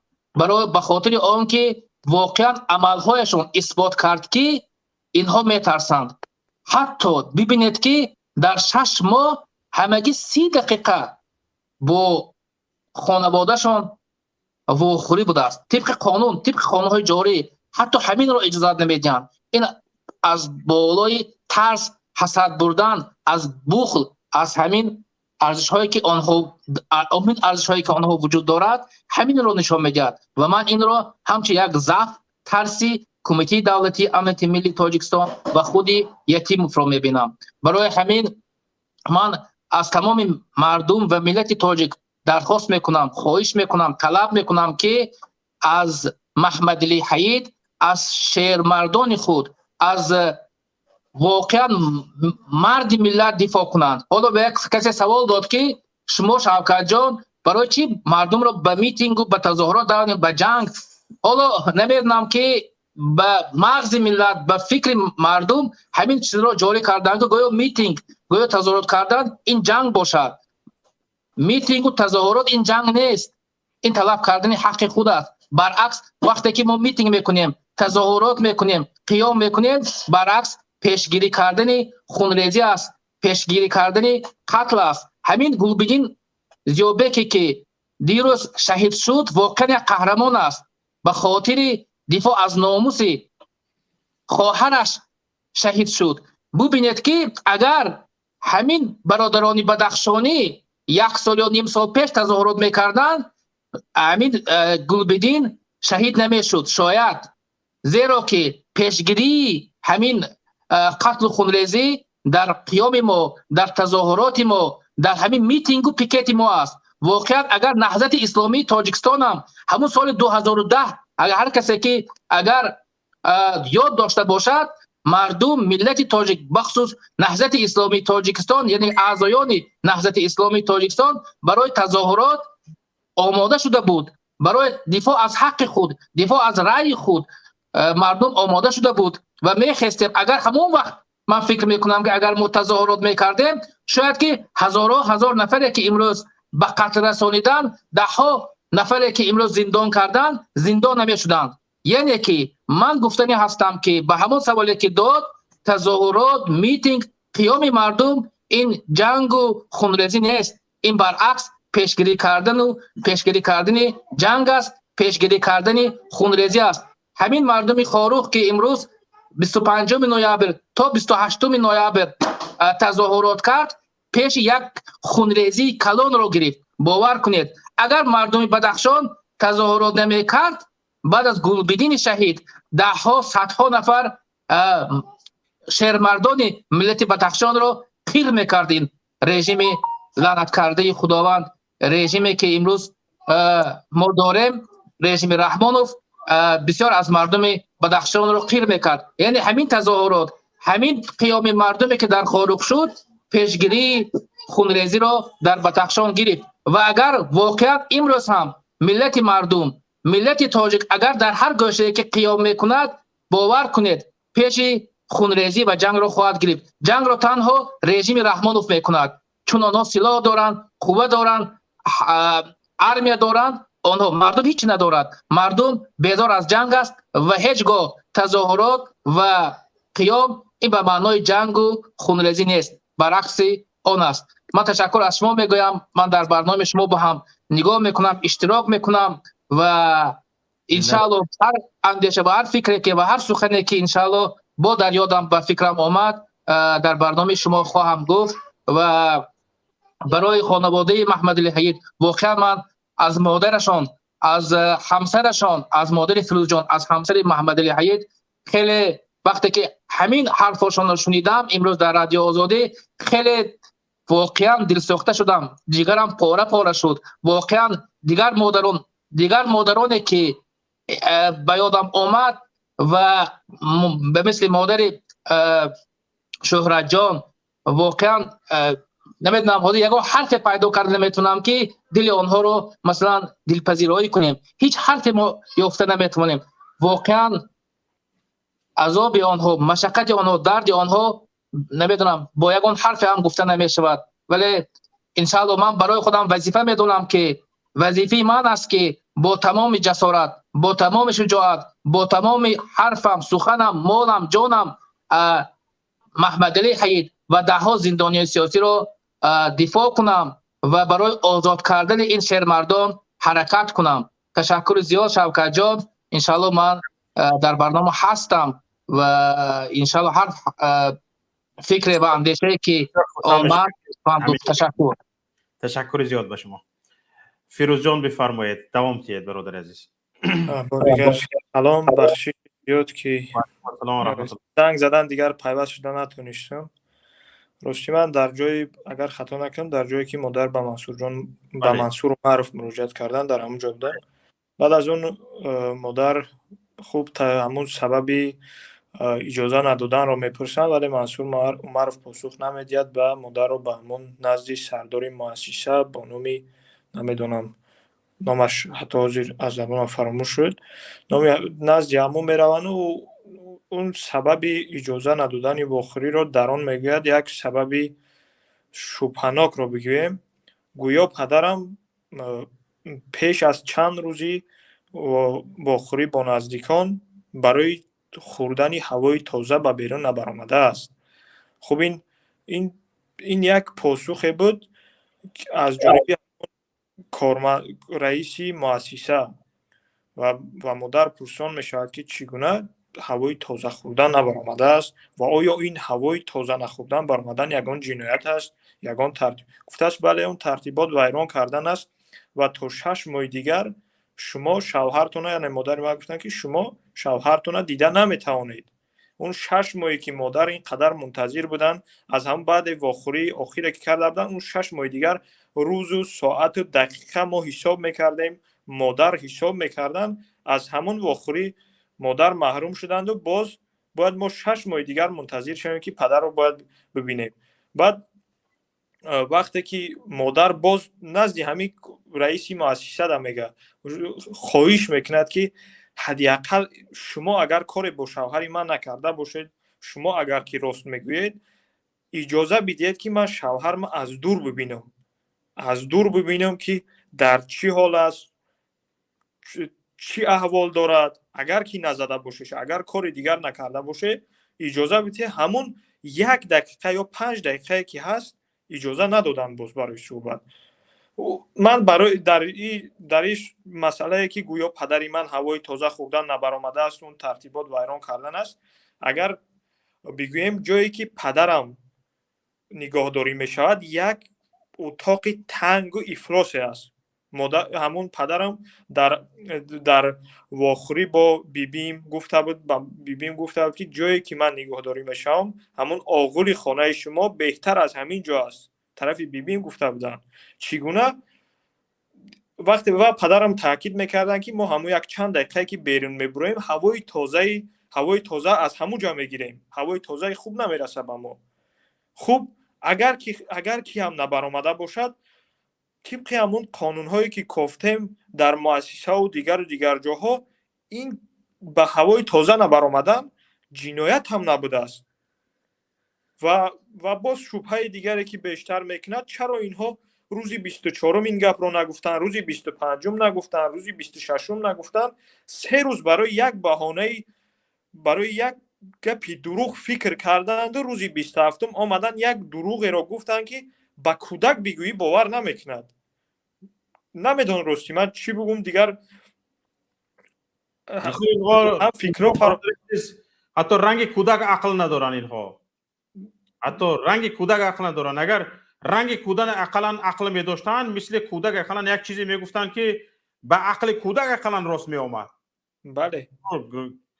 ببینید یک نفری که هوای تازه کشیدن رو، وقتش رو لحظه شماری میکند، به هوای تازه نمی برآمده است. نفسی هوای تازه رو در زندان وقتش رو لحظه شماری میکنند، این نفر نمی برآمده است. این هم حالا شما گفتید عجیب است که چرا یک نفر زندانی، اون هم در محبس به حبس ابد محکوم شده است و شاید همین به هوای تازه برآمدن لحظه از آزادی برایش دانسته شود، هرچند در داخل زندان است، اما میداند که اگر یگان ترتیبات زندان را ویران کند، او را از حقش محروم میکنند. او شخصی چینه بود. بله من این نقطه را قید کردنی بودم که آدم 6 ماه با خبر بودند استاد محمد علی.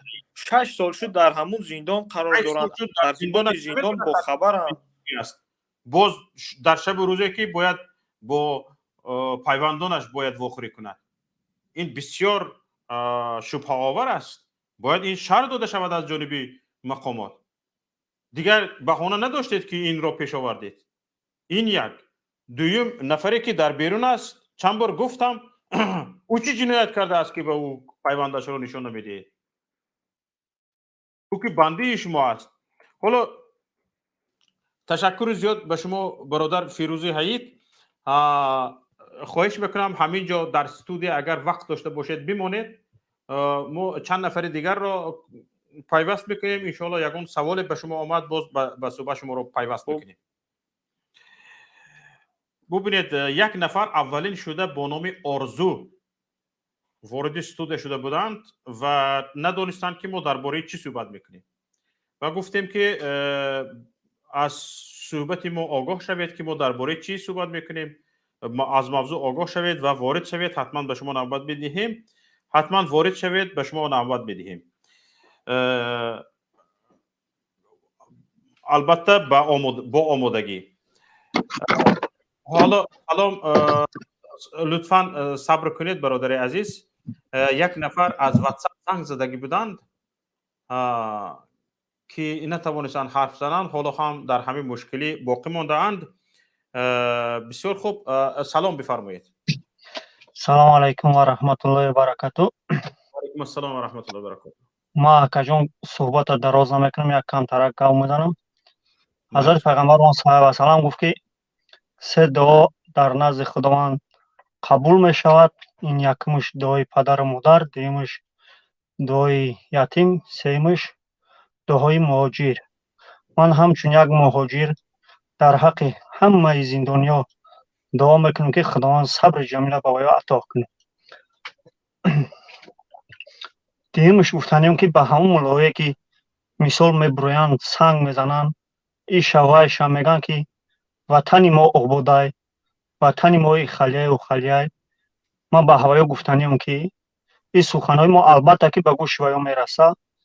ба ҳавоё ман гуфтанем ки шумо даъвои ислом мекунед, мегӯед ки мо пайғамбар дорем, пайравӣ ба пайғамбар, пайравӣ ба Қуръони Карим мекунем. пас имрӯз чаро дар ватани мо модарои мо, хоҳарои мо таҷовуз мешаванд, кушта мешаванд? пас чаро ин қадар муллоҳо, қадар бародарое ки бегуноҳ зиндон мешаванд, як тад баромада як сухан намекунем? барои ҳамин ман гуфтанем ки камтарак аз худо битарсен ва рӯ ба рӯи ислом биёрен. бас кунен дига ватан обод аст, бас кунен дига гуфтию гапо ки ҳамун чоплиситонаву роҳ барои ҳақ бироен. майли шакаҷон, худо нигаҳбонтон боша. сухани ман ҳамин қабл. ташаккури зиёд. нафари баъдӣ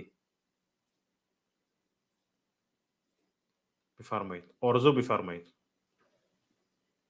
салому алайкум.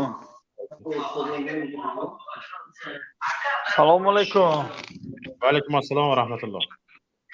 домло назми шумо, дуруд шумо. алҳамдулиллоҳ. салом алейк карда будем бародар. саломат бошед. якта савола буд, хоҳиш буд. ҳамин шумо ҳозир дар суханронии худ қайд кардед ки ақаллан марди бутуне занмард шавед. ҳамин чӣ хел фаҳмем? ман фаҳмодам ки як занмардҳо ҳастанд хунасо. ранги муҳаммад иқбол ми? не, муҳаммад иқбол мардаш. онҳо занмард ҳастанд. чӣ хелаш хай фаҳмоед ки онҳо ҳамин хел ҳастанд ки масалан гирем ҳатто ба хунасо дар ислом қоидаву қонун аст. ҳатто иҷозат медиҳад ҳарчанд дар байни мардон набошадам, аз оқиби мардо истода, пеш аз занҳо истода намоз хонад. пеш аз сафи занҳо истода, дар охирин сафи мардон ақаллан намоз хонад. яъне ин талаби ман ин аст ки ақаллан мардигариятон дар охирин сафи мардӣ бошад. аз ӯ поёнтар нафароед. ҳамидед бародари азиз. ақаллан мардонагиятон аз дар охирин сафи мардӣ биистад. ақаллан аз вай поин фаромаде тамом шумо зан ҳастед. дигар шуморо мард шуморо лекин паступка мегӯянд ба русӣ. яъне тамоми феълу рафтори имрӯза мақомдорони мо феълҳои занакӣ. бубинед ба як занак баромада мегӯӣ ӯ ба ҳавокашӣ набаромад, барои ҳамин бо ту 6 моҳи дигар вона мехӯрад. 6 моҳ. ин 6 моҳ шӯхӣ нест бародари азиз. ҳоло ҳаминҷо ҳамин рӯз бародари азизи гиромиам абдуманон шералиев як пост нависта буданд дар саҳифаи фейсбукешон. ҳатто ҳамин 6 моҳро ҳисоб карданд ки 263520 дақиқа будааст. як нафар 263520 дақиқа интизорӣ мекашад.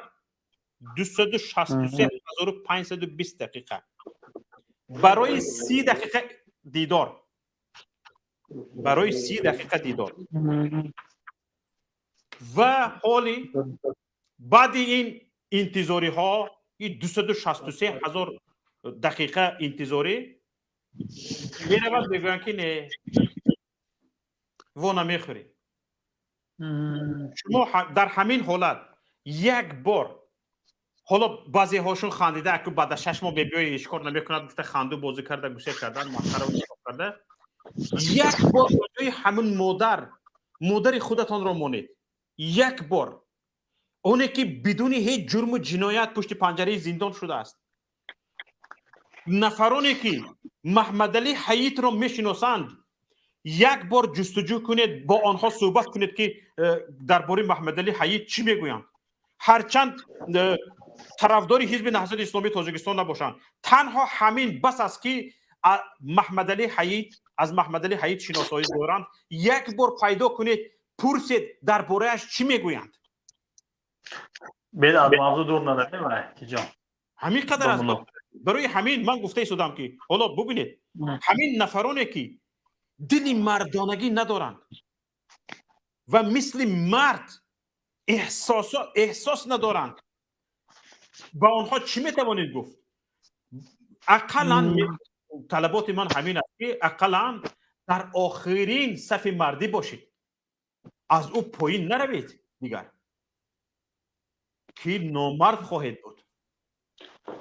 دوملا حاضر همین برنامه اکای حسین گوش کرد سوده بودم یه شما پیوست شدم گفت نشد بعد حسین گوش کردم میگه که ما بنزینه. من گفتم روغن نشه آخه با همین پرابلم رو بدخشان میگه که نه ما روغن نیستیم، روغن دیر در میگیرد، ما بنزین میگه وظیفه ما آتش بنزین ریختن. اکای حسین میگه که ما بنزینه و من گفتم شما روغن نشه آخه در گراد بگه در روغن دیر در میگیره ایبونایی میگه بنزین ما تست در میگرونه مردم. همین چیز به چی میگه شما؟ همه فهمونوش آخه کارت خطایی میگم نه ما بنزین وظیفه ما انمی نمیگه. برادر عزیز نفر انشالله یک بار دیگه کوشش کنید حتما به برنامهشان وارد بشوید، از خودشان نشدیست همه قوای کریسم با شما قطع علاقه میشه بگه اوخی خیلی گم نزن اوخی. برادر عزیز برادر عزیز از همه برادر من خیلی احترامش میکنم به خاطر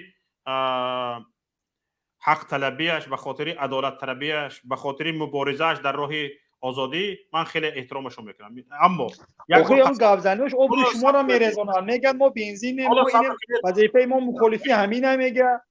برادر اما یک بار سوال داده پرسید که همین با شوکت محمد کی آخرین مراتبه گپ زده بودی یا روبرو شده بودی یا اقلا با تلفن گپ زده بودی؟ با این سوالتون جواب بدید بعد گپ ارزون بشه. فهمیدید برادر عزیز؟ نفهمیدم. به همین سوال رو بدهید جواب دهند گپ ارزون میشه. بسیار چیزها رو میفهمید. برای همین حاضر اینجا برادر عزیز حالا موضوع دور نرویم گفتید، خودتون جا به جا از موضوع دور برآمدید. بله برای همین خواهش میکنم نخواستید که من از موضوع بیرون برایم، بسیار خوب برای راهنماییتون. حالا منم از شما خواهش میکنم که از موضوع بیرون نبرید. میلش برادر عزیز زنده باشید. نوبت کسی دیگر اگر یکون گفتنی دیگر نداشته باشید سیار بفرمایید. سیار هستید؟ میکروفونتون رو فعال کنید بعد گپ زنید. سیار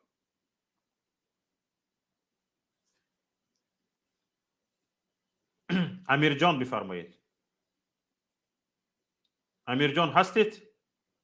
میکروفونتون رو فعال کنید. امیر جان فردوس بفرمایید. فردوس میکروفونتون فعال نیست. سلام علیکم. و علیکم السلام و رحمت الله و برکاته. اوکی شفقت چخیر سلامتیاتون سوز. زنده باشید. سلامت باشید. اوکی شفقت این حال چند نفر ما را تماشا داره؟ تقریبا 900 نفر. تقریبا 900 نفر. خوب اوکی شفقت کم کم برنامه خطه تماشا کردستم. راستی گپ اول گپ درباره تود باشد آخرش گپ درباره بید میشه. من نفهمیدم راستی گپ خودت هم نمیدونی به فکرم چی گفته استی برادر. این همین دلالت ایان میته که شما نهضتیان حیوان صفتی دیوز چی گفتن تو نمیدونید راستی گپ. شما این همین صلح و ثبات یعنی کورنمه که هستین که این همین صلح و ثبات چشماتون نمیبینن. شما این همین خیلی شما خونی مردی ندارید اسمش. حالا نگاه کنید. تمام کردید گپتون؟ خونی مردی نداره. شما یک دیوس هستید.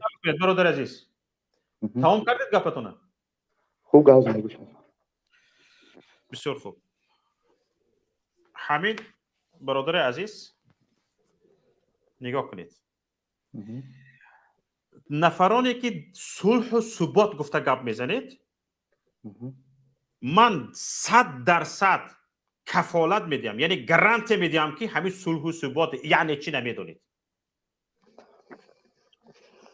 ثبات خدا به شکر در دولت ما.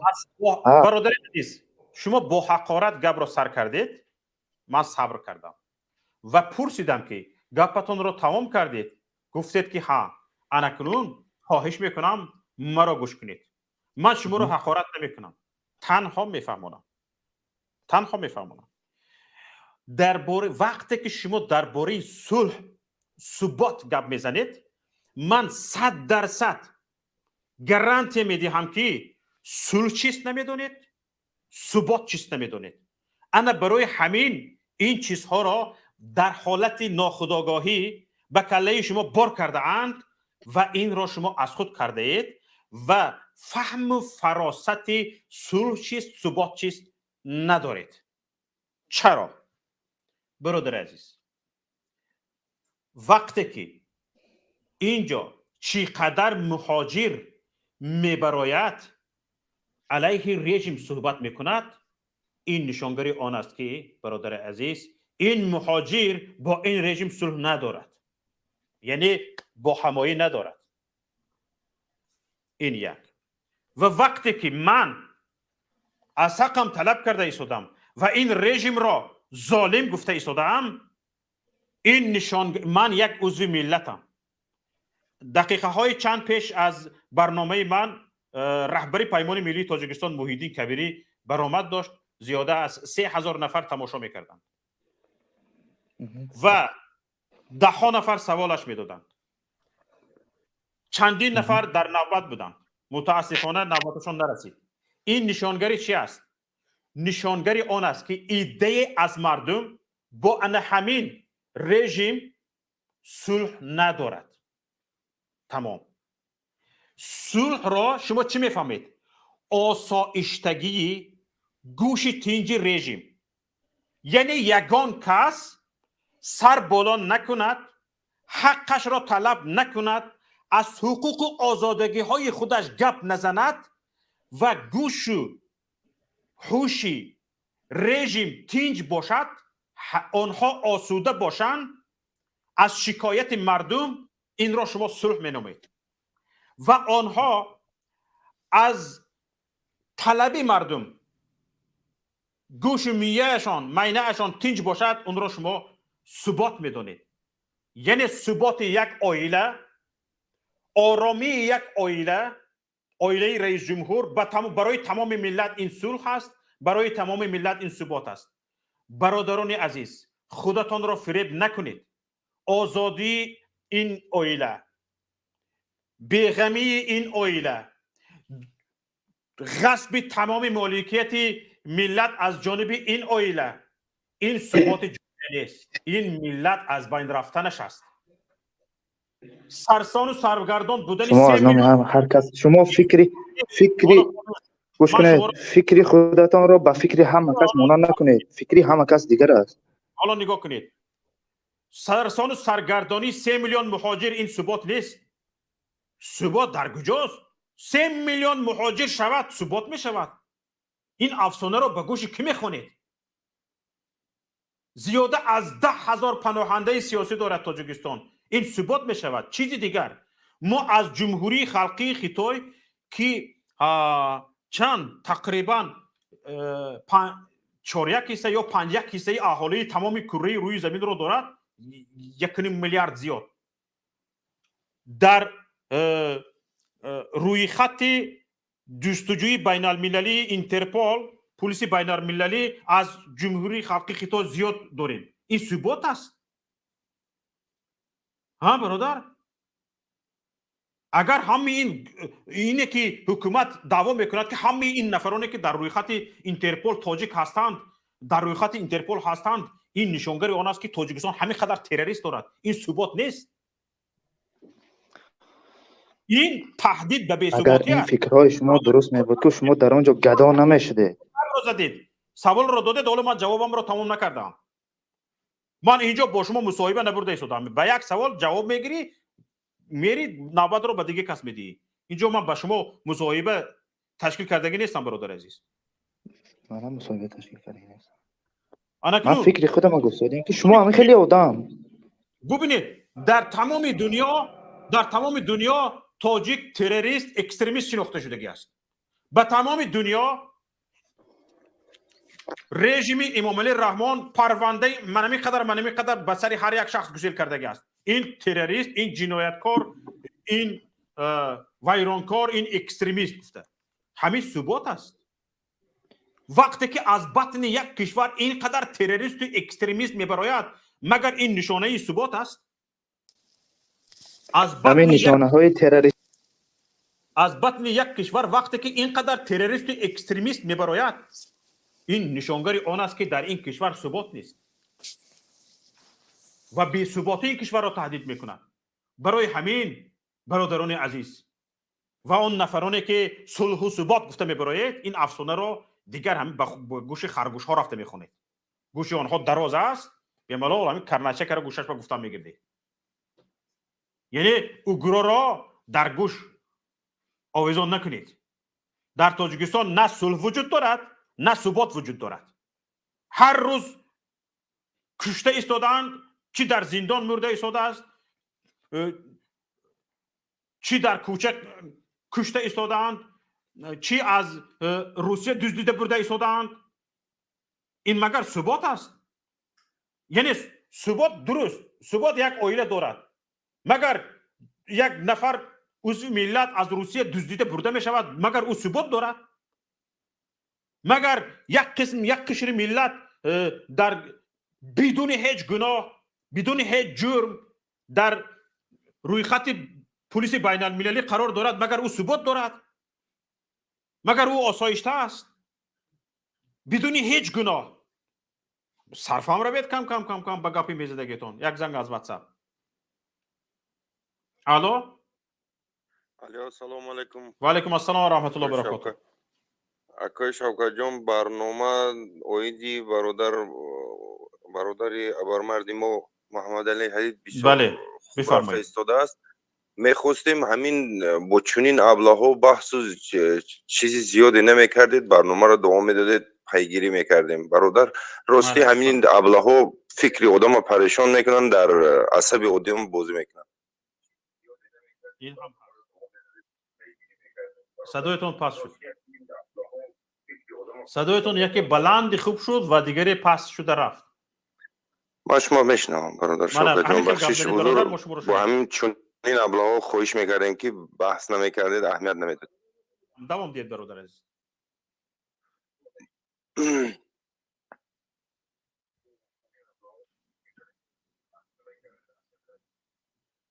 باقی سلامت باشید. یکون گپی گفتنی دیگری گفتنی ندارم. قبول برادر عزیز، حتما به این نوبت بگیریم. اما من نمیخوام حتی همین هایی که ضد ما هستند و یک تا از زمین یک تا از آسمان گفته خودشون گپ میزنن به اینها نوبت ندی، همه حقوق اینها رو پایمال کنم. یک دیگر زنگ از واتساپ، بعد از اون برادر رمضان حسینیان انشاءالله. الو سلام علیکم و رحمت الله. و علیکم السلام و رحمت الله و برکاته. و برکاته. برادر شکریه الله. با شما یک از سوندنی اولا بگذاریم چاپلوس بفهمد بدبختی که نو صحبت کرد با شما. این بدبخت اولا بفهمد که بگیم دیگر همه بیدار شده دیگر همه میدونه که چی گفت چی خبر است در وطن. اگه با این معلوم است که دیگر چی بگیم ما بر پدر هزار بابا لعنت و بر خود مادر دیگر. خلاص من با شما یک گپ گفتنیم برادر. بفرمایید. که چرا اکو که معلومه که جاهلند ولی شما چرا زیرکی را از دست میچی؟ شما را یک چندین میلیون ها نفرهایی که تماشا میکنند بگین و در این بین همین یک چهار سگی که میدروید زیرکی را از دست داده همین را پروپوسکات میکنه به لیستو، یعنی که به چهره دعوت میکنه و میمونه با صحبت میکنه.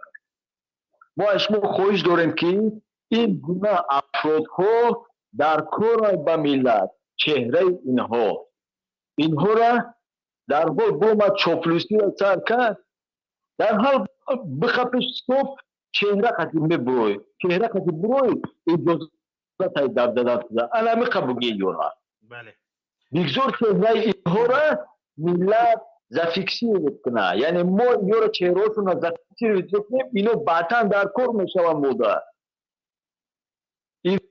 ایخ دوام نمیکنه ای وقتا انشالله یک سرنگود یک انقلاب یک چیز میشود بعد چهره یو در کار میشود بعد یو را باید مورد لحظ خوب ما قرار بگیریم انا هم وقت میشه میوید لیکن چهره یو برای وقت در کار بود یو را با چهره التیمات با چهره دعوتشون کنید نمونه گپ زبان مالش التیمات زیرکی را دست کدام برو با توپلوسی را کرد در حال پاوزا کنه بگه که با چهره میبود تو در اجازت هست وگرنه دفع شو در امون الله. مالش تشکر. حالا برادر حسینیان گپ زنند بعد از آن ملاحظه ما درباره حرفای برادر میگم. بله سلام علیکم برادر. و رحمت الله. انا بچه که گپ میزد بیرون شد و تلفنی گپ میزد خیلی اون بچه که تحقیر میکرد زیاد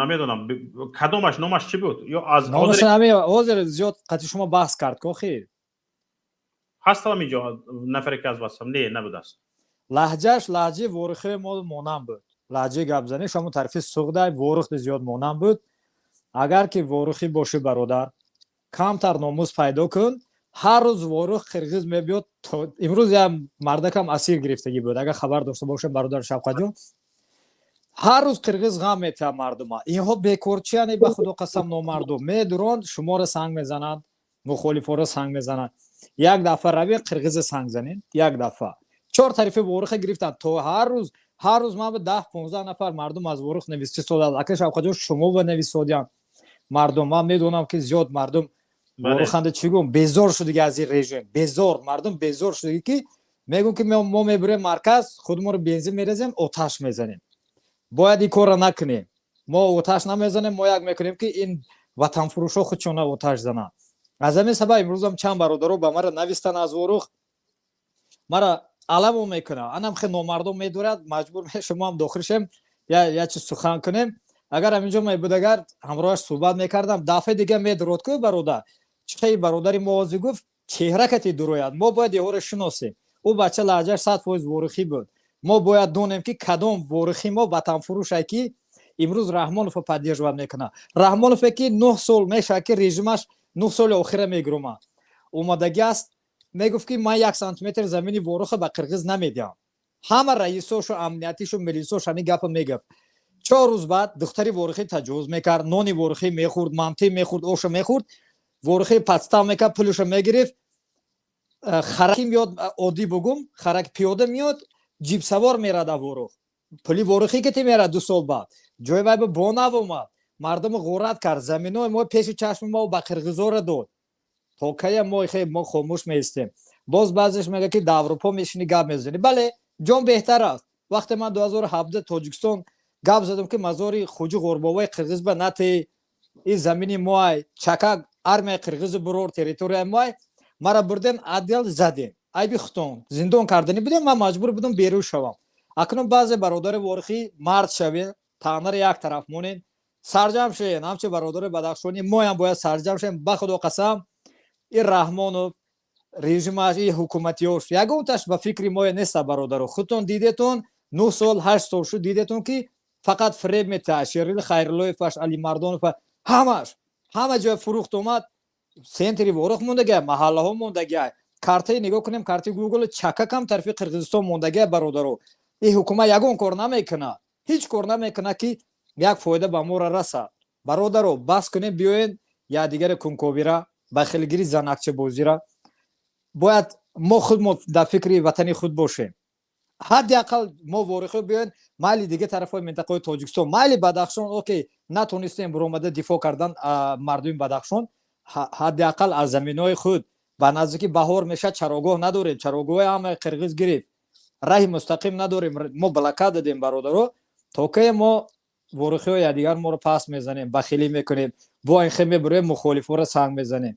Мо бояд фикри вориха кунем ки 1 сол 2 сол ё ки максимум 5 сол пурра мардум ё ки мегурезад аз ворих, ё ки ғулом мешавад, шаҳрванди Қирғизистонро қабул мекунад. Фаромӯш накунед, 5 сол вақт агар ҳамихе сиёсати Раҳмонов мерава, ворихи ё ки пурра оилавӣ мегурезад. рамазон ин хел информация ҳам вуҷуд дорад ки хеле аз мардуми ворух ва хеле аз ҳамун сокинони назди марзии шаҳрвандии Қирғизистонро доранд. бародар, падари ман ҳамроҳи рафиқо чанд ворихҳои мо зиёд бачаҳои беҳтаринам мубориз доранд. рӯйхат кардагӣ будам 5 сол 7 сол пеш ба шӯъбаи амният бурдан додан ки анаме оила паспорти қирғизӣ дорад, чораҷӯӣ кун. Амният даъват мекунад ба шӯъбаи амният, 500 сомон 1000 сомоншо мебирад дам бигир. бо дафъи дига бо мардум ҷамъ мешавад, мегӯяд ҳамаи чораҷӯӣ кун, бо пул мегирад, парво надорад. гирифтагиам дар ҳақиқат мардум мошинои номерои қирғизӣ ки ҳам аввал мегаштанд, паспортҳоям доранд бародар, барое ки паспорти қирғизӣ пеш мегирифте, шаҳрвандии Русия дар 3 моҳ мегирифтед. баъзеҳо аз ҳамин сабаб, баъзеҳо аз сабабе ки дар ҳамсоягии қирғиз ҳастанд, намефаҳмам дар хунашон ватанфурӯшӣ доранд, миллатфурӯшӣ доранд, паспорти қирғизӣ дар ҳақиқат доштанд. чанд бародари ворихи лидерое ки ҳастанд ба ҳукуматиҳо гуфтанд ки ҳамёро чораҷӯӣ кун, ҳичи неста, гапи шумо роста, бале хе хабар 100% аста. хуб, ташаккури зиёд бародар азиз. хуб, худо нигаҳбонтон бошад. ташаккури зиёд. саломат бошед. нафари баъдӣ. ҳайдар бифармоед. ҳайдар гап занед. Assalomu alaykum. Ва алайкум ассалом ва раҳматуллоҳ. Shavkat aka shuma aст, коротон аст. Ташаккур, бифармоед. Ҳозир ман ҳамин баромадатонро гӯш кардам рости. дар бораи дар Тоҷикистон набудани сулҳу субот, тинҷу амонӣ сухан карде. Ман як чизро ба шумо мегӯям ки вақте ки ҳамчун раиси ҳизби наслии исломи Тоҷикистон дар ноҳияи Аш будем, дар ҳама баромадҳо, дар маҷлисҳое ки худатон ташкил мекарден, дар пеши мардум баромада дар бораи ободии Тоҷикистон, сулҳу субот чӣ қадар суханҳо мегуфтеду, имрӯз бошад бар зидди суханҳои худатон ҳастед. Ман нафаҳмидам. ягон суханамро гӯед чи ҳаминҷо? бабай? ягон сухани маро дар ҳаминҷо цитата кунед чи, иқтибос биёред чи? ягон гуфтовар кунед чи? сухани шуморо кадом ягонеро ман бояд ба шумо бигӯям? ягон то чиро? ягон ҳарфамро гӯед чи? масалан гирем ҳозир ҳоло сабр бародар азиз. масалан шумо гӯед ки дар фалон мавзеъ, дар фалон ҷо ман шунида истода будам, ту ҳамин гапро гуфтӣ. ин хел ки бошад, дар яке аз ҷаласаҳое ки дар шаҳраки шаҳидон доир гардида буд, бахшида соли 2014 буд, хато накунам агар, дар маҷлисгоҳе ки дар маҷлисгоҳи шаҳрак, дар яке аз муассисаҳои таълимӣ ҷанбасти кадом озмун иштирок карда будем ҳамчун меҳмон. барои даъвати иштирокчиёни ҳамунҷо ҳамчун аъзо шудан ба сафи ҳизб ва дастовардҳои ҳизб гап задем, баъд дар бораи дастовардҳои Тоҷикистон дигару дигар ва чанд барномае ки шуморо ки дидам, ҳамаш бар зидди суханҳои гуфтагии худатон аст. шуд, ҳаминҷо бисед. ҳаминҷо бисед. бародари азиз, шумо дурӯғ мегӯед. ман дар ягон муассисаи таълимӣ ягон бор рафта баромад накардам ҳамчун меҳмон. фақат дар муассисаи таълимӣ мактаби рақами 2 ба фикрам ба номи Ленин, ба номи Ленин, бале. аст. ҳоло сабр. кадом? мактаби рақами 2 ба номи Ленин. бале, дар онҷа ман ҳамчун ба ҷаласаҳои падару модарон даъват мешудам. ба ҷаласаи падару модарон рафта иштирок мекардам. мерафтам мешидам баъзе аз мулоҳизаҳои худамро ҳамчун падари як хонандаи ҳамин мактаб гуфта хеста меомадам. ин гапатон дурӯғ аст. дар онҷа ман ягон бор дар бораи ҳизб гап задагӣ нестам. ҳарфатон дурӯғ аст бародар азиз. ташаккур ба шумо. дига гуфтанӣ надоред? барои чӣ дурӯғ аст? шумо на танҳо дар ҳамин муассиса, дар бисёр муассисаҳои ноҳия иштирок кардагӣ ҳастед. من در بسیار جای اشتراک کردم، سخنرانی کردم، اما این گپتون دروغ است. در مؤسسه تعلیمی نه. برای چینی من در همه جا تحصیل کرده هستم، در همه جا شما برآمد کرده. میدونید چی، من میدونستم هرچند اون وقتها سال 2014 گفتید دانشجو بودم، دانشگاه بین المللی حقوق شناسی. من حقوقم رو میدونستم. در مؤسسه تعلیمی فعالیت سیاسی بردن ممکن نیست برادر عزیز. برای این باز همین گپتون دروغ است. نفر بعدی حسن الدین بفرمایید. سلام علیکم و رحمت الله و برکاته. و علیکم السلام و رحمت الله و برکاته. آزادی به تمام زندانیان سیاسی. سلامت باشید. و مخصوصا برادر ما محمد علی حییتی. خب که الهامم دربارش گفت، یعنی که من هم از پیش ندیدم، اما در وقتش آرزو داشتم که با همون مرد یک بار صحبت کنم، چون که من خودم حرکت رستاخیز خوب میدونم. یعنی که در قدم اساس به میان آمد. خب یعنی که اون در زمان اتحاد شوروی هم همون قواهای نظامی یا که همون امنیت روسیه در کار میکرد، از سبب که برای ملت کار کردنش، یعنی که همچون ترجمان کار میکرد، فکر کنم اگر خطا نکنم، یعنی که با تاجیکای اون طرف دریای آمو رابطه خوب داشتنش، اتحاد شوروی از همون چندین امتیازها یا که عنوانهای یا که چی بگم توفه کردگی بود، قدم نشانهای زمان شوروی. بعد دیدن که این مرد خوب مناسبت داره، از همون نشانهای دادگیش محرومش کردن. بعد دوباره دیدن که نه، این مرد خوب است، یعنی که صادق است در همه کارش، یکم نیتی بد نداره، با اون عنوانش دوباره دادن. یعنی که این خدمتش نه تنها به تاجیکای این طرف، حتی به تاجیکای اون طرف هم رسیدگی است. یعنی که از این معلوم میشه که مرد ملت دوست است، مرد وطن دوست است، مرد زبان دوست است. حتی احمد شاه مسعود رو میگویند در یک حادثه نجات داده است از مرگ. بله، یعنی که خدمت ها کردگی است. عموما ملت ما خیلی انشالله که ما میبینیم که امروز دوباره مردم میفهمه، یعنی که فهمیده شده است که یعنی که کی قهرمانش است، کی خائن است. باید بارگاه ما هم تکرار کردیم هستم همین گپا را که کسی که نمیفهمه بفهمه که این مردای هستند که همین استقلالیت ما را امینا، یعنی که امو اعلامیه و همین مردم به استقلالیت به همین چیزا امینا کشیده آوردن با همراه مثلا امو طاهر عبدالجبار، از این طرف دیگه این جوانان حزب نهضت اسلام که اول نهضت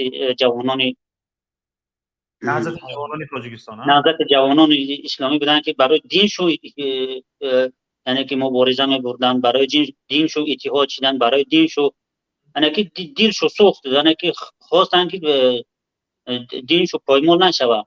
عموما متحد شدن آمدن، همین مردمی که باقی مانده که در زیر تاثیر کمونیست خواب رفتگی بود، اونا را دوباره بیدار کردن. یعنی خدمت همونا است. ما میبینیم که حتی همه کشورها پولشون تغییر دادن، خیلی در ما جنگ شده، اما دولت ما تا سال 95 با پول همون روسی که از تمام دیگر جای ازبکستان و دیگر جای همون پول را جمع کردن می آوردن در تاجیکستان می پرداختن. یعنی که ملت ما گروهی که خدمت میکرد، گروهی که بیدار بود، اونا را زدن از کشور بیرون کردن. یک گروه های آمدن که تا سال 95 پول ما را، تا پول ملی ما را تغییر ندادن که ضرر به اقتصاد ما نشود، چون که از بیرون دیگه پولا در ازبکستان کار نمیکنه، دیگه در جای اتحاد شوروی کار نمیکنه، در تاجیکستان کار میکنه. از اونجا جمع میکنن، واگن را بار میکنن، قطار قطعی روان میکنن تاجیکستان، میاد درجه همه چیز میخرن. مثال یک ضربه کلان برای اقتصاد ما بود. خب دیگه ما گفتنیم که مردم یک بارگاه بدونه قهرماناش، یعنی که آدمایی که کلای خوب دارن، دانش خوب دارن، دلشو به مردم میسوزن. مردم باید بدونن اونا را، چون که در یک همین انتخاب کردن برای همه انسان من فکر میکنم که بسیار سخت است. برای من هم سخت است انتخاب کردن یک شخص، چون که یک شخص برای انتخاب کردن باید دانستن در کار. مردم ما بدونه که همین وقتی انتخاب شد بدونه که چرا انتخاب کنه. هوایی انتخاب نکنه، کورکورونا انتخاب نکنه که بعد نمیاد کسی انتخاب میکنن. خودش به این روز میرسه که دیگه میبینیم که تا 3 میلیون از 9 میلیون 3 میلیون مهاجر باشه. این یک فاجعه است برای ملت. از 50 میلیون 3 میلیون باشه میگم که از 50 میلیون 3 میلیون است. از 9 میلیون 3 میلیون باشه دوجا کی کار میکنه دیگه؟ کی کشوری ما رو، کی اقتصادی ما رو میچرخونه؟ همگی شمار شهروندان قابل مهنت 4 میلیون زیادتر است. وقتی که 3 میلیون اهالی نیست. بله همون 1 میلیون به همین درجه آوردن که همونا امکانیت ندارن، مگر همون فرار میکنن میرن در هر کشور دیگه کار میکنن. به نهایت مثال ملت ما را به تنگ آورده است همین حکومت ما که به همه کار یعنی که راضی هست، به همه کار کست راضی است. دیگه اون ملت به جای که به پیش روی حرکت کنه برعکس به قفا میروه. دیگه برای یک نالنام یک چیز پیدا کردن برای روز گذراندن دیگه کسی بیاد. ما او رو همین نزدیکی قطعی یک هفته دیدم برای اردوغان یک همون حزب ملتگراش یک خریطه توفا میکنه. در اون خریطه کشورهای ترکی سرخ نشون دادگی، تاجیکستان هر جا سرخ نشون دادگی است. اگر آگاه شده باشین تاجیکستان سرخ نشون دادگی، خیلی زرد نشون دادگی میشه. یکون رنگ نشون میداد که مثال یکون عراره دارن یا اومکتگی دارن، سرخ نشون دادگی تا زماره از همون خودشو یعنی زمین خودشو نشون دادگی. حتی همون یاکوت قسمت سیبیری که یاکوت یا ایرکوتسک است اینا اکاونت ترک نشدن، اونا را یک قسمی زرد نشون داده است. از خودشون زرد نشون داده گویا که یک نزدیکی دارن، ما را سرخ نشون داده است که گویا ما تازه از اونا هستیم. دیگه ما نمیدونیم که چیکار کنیم. امروز بزرگای ما رفتن از دست. تا ما میفهمیم، تا ما بیدار میشیم، تا ما انتخاب میکنیم، تا ما از خوبمون بیدار میشیم بزرگا را میبرن. دیگه این خیانتکارا که سر قدرت آمدن دیگه هر کاری خواستن شیدا رفتن میگیره. برای اونا کیسه شو یا که شکم شو سیر باشه عیش اجرت تمام دیگه. درست. دیگه من هم را گفتنم که برادرها باید به طرف نباشن. این هفته آزادی برادر ما محمد علی حیات هست، یعنی که هر کس اعتراض کنه، هر کس به هر راهی میتونه طلب کنه که حکومت یعنی که این قهرمان است، نه اینکه یگون خیانت کرده است به حکومتگر. خیانتگرا برعکس در حکومت هستند. خب در مسئله بدخشان من فکر کنم موضوعتون بدخشان بوده. هر دوش وابسته به همدیگرش خیلی پیوستگی داره. بله من کی بود؟ روز چهارشنبه بود برآمد شما که من در اونجا اشتراک کردم. همونجا گفتم نقطه نظر ما که این یک فریب میشوه با همون کاری که دوام میکنه دوام کردن میگیره. ما با این خیلی که اعتراض میکنیم بعد یک سازشنامه به میان میاد که یک بخشش میشود. این یک موقتی است. بعد اون با همون حال پیشتر دوباره یعنی سخت‌تر میشود. من دائم همین نقطه را تاکید میکنم که ملت ما در همه کاری که شرطنامه میکنه فقط شکست میخوره. به قدم خود به خاطر که زود باور است. زود باور است. یک کس میآید بخشش میکنه، یعنی رویاکی بخشش میکنه. خب میگه یک از ته دل بخشش میبخشه. بعد دوباره پسا میبینیم که با اون کاری که مثال یک سال است 2 ماه پس است وابسته به همون حالت مردم است. دیگه میگن مردم آرام شید دوباره ظلم 2 برابر زیاد میکنن. این با این خیلی مناسبت ها، با این خیلی سازشنامه ها، با این خیلی کارا ما به جای نمیرسیم. راه یگانه راهی است که همه مردم باید آماده باشه در هم خیلی حالت های چی روز انقلاب و روز تغییرات معین کردن نمیشود. یک چیز سبب میشود، بعد سبب همین چیز عملی میشود. یعنی که یک منطقه دیگه برادرت خست تا از این طرف بخی تو که خستی او دلش بخواتر میشود، یعنی او یک قدم زدنی باشد دو قدم میزنه، از همه جا سر بالا میکنن. این مردم که بیدار شده، مردم همه جا که صدا کرد دیگه این حکومت هیچ کار کردن نمیتونه. بله بسیار خوب، تشکر. حالا یک زنگ واتساپ قبول میکنیم. وقتی در امان باشید باز انشالله صحبت میکنیم. خدا خواهد. یک زنگ از واتساپ قبول میکنیم انشالله. الو. سلام علیکم. و علیکم السلام و رحمت الله. صحبت خوبه نکو. سلام. الحمدلله، امیدوارم شما هم خوب باشید. اکا جان ما یک نامه داریم. اکا جان ما شهروند قرغان تپه ایم. اکا شهروند تاجیکستان ساکن قرغان تپه، بفرمایید. شهروند تاجیکستان اکا قرغان. اکا قرغان اکا جان همی نشد همی وینکمت گپ میزنم. وینکمت وокзал ایکو اکا همو چاس اکا جان همی از سه چور حرام خیر هست. اکا جان همی آدما را ظلم میکنه، حقارت میکنه. ای او چاو، ای اپاو، ای خواهر، ای همه چیز زن شما را ما بگو میگه خوب هم هر چی حقارت میکنه. همو را نامناسب شما گفتم میاد پخش میکنین، همو نور میکنینش. برادر عزیز از واتساپ زنگ زده ایستادید.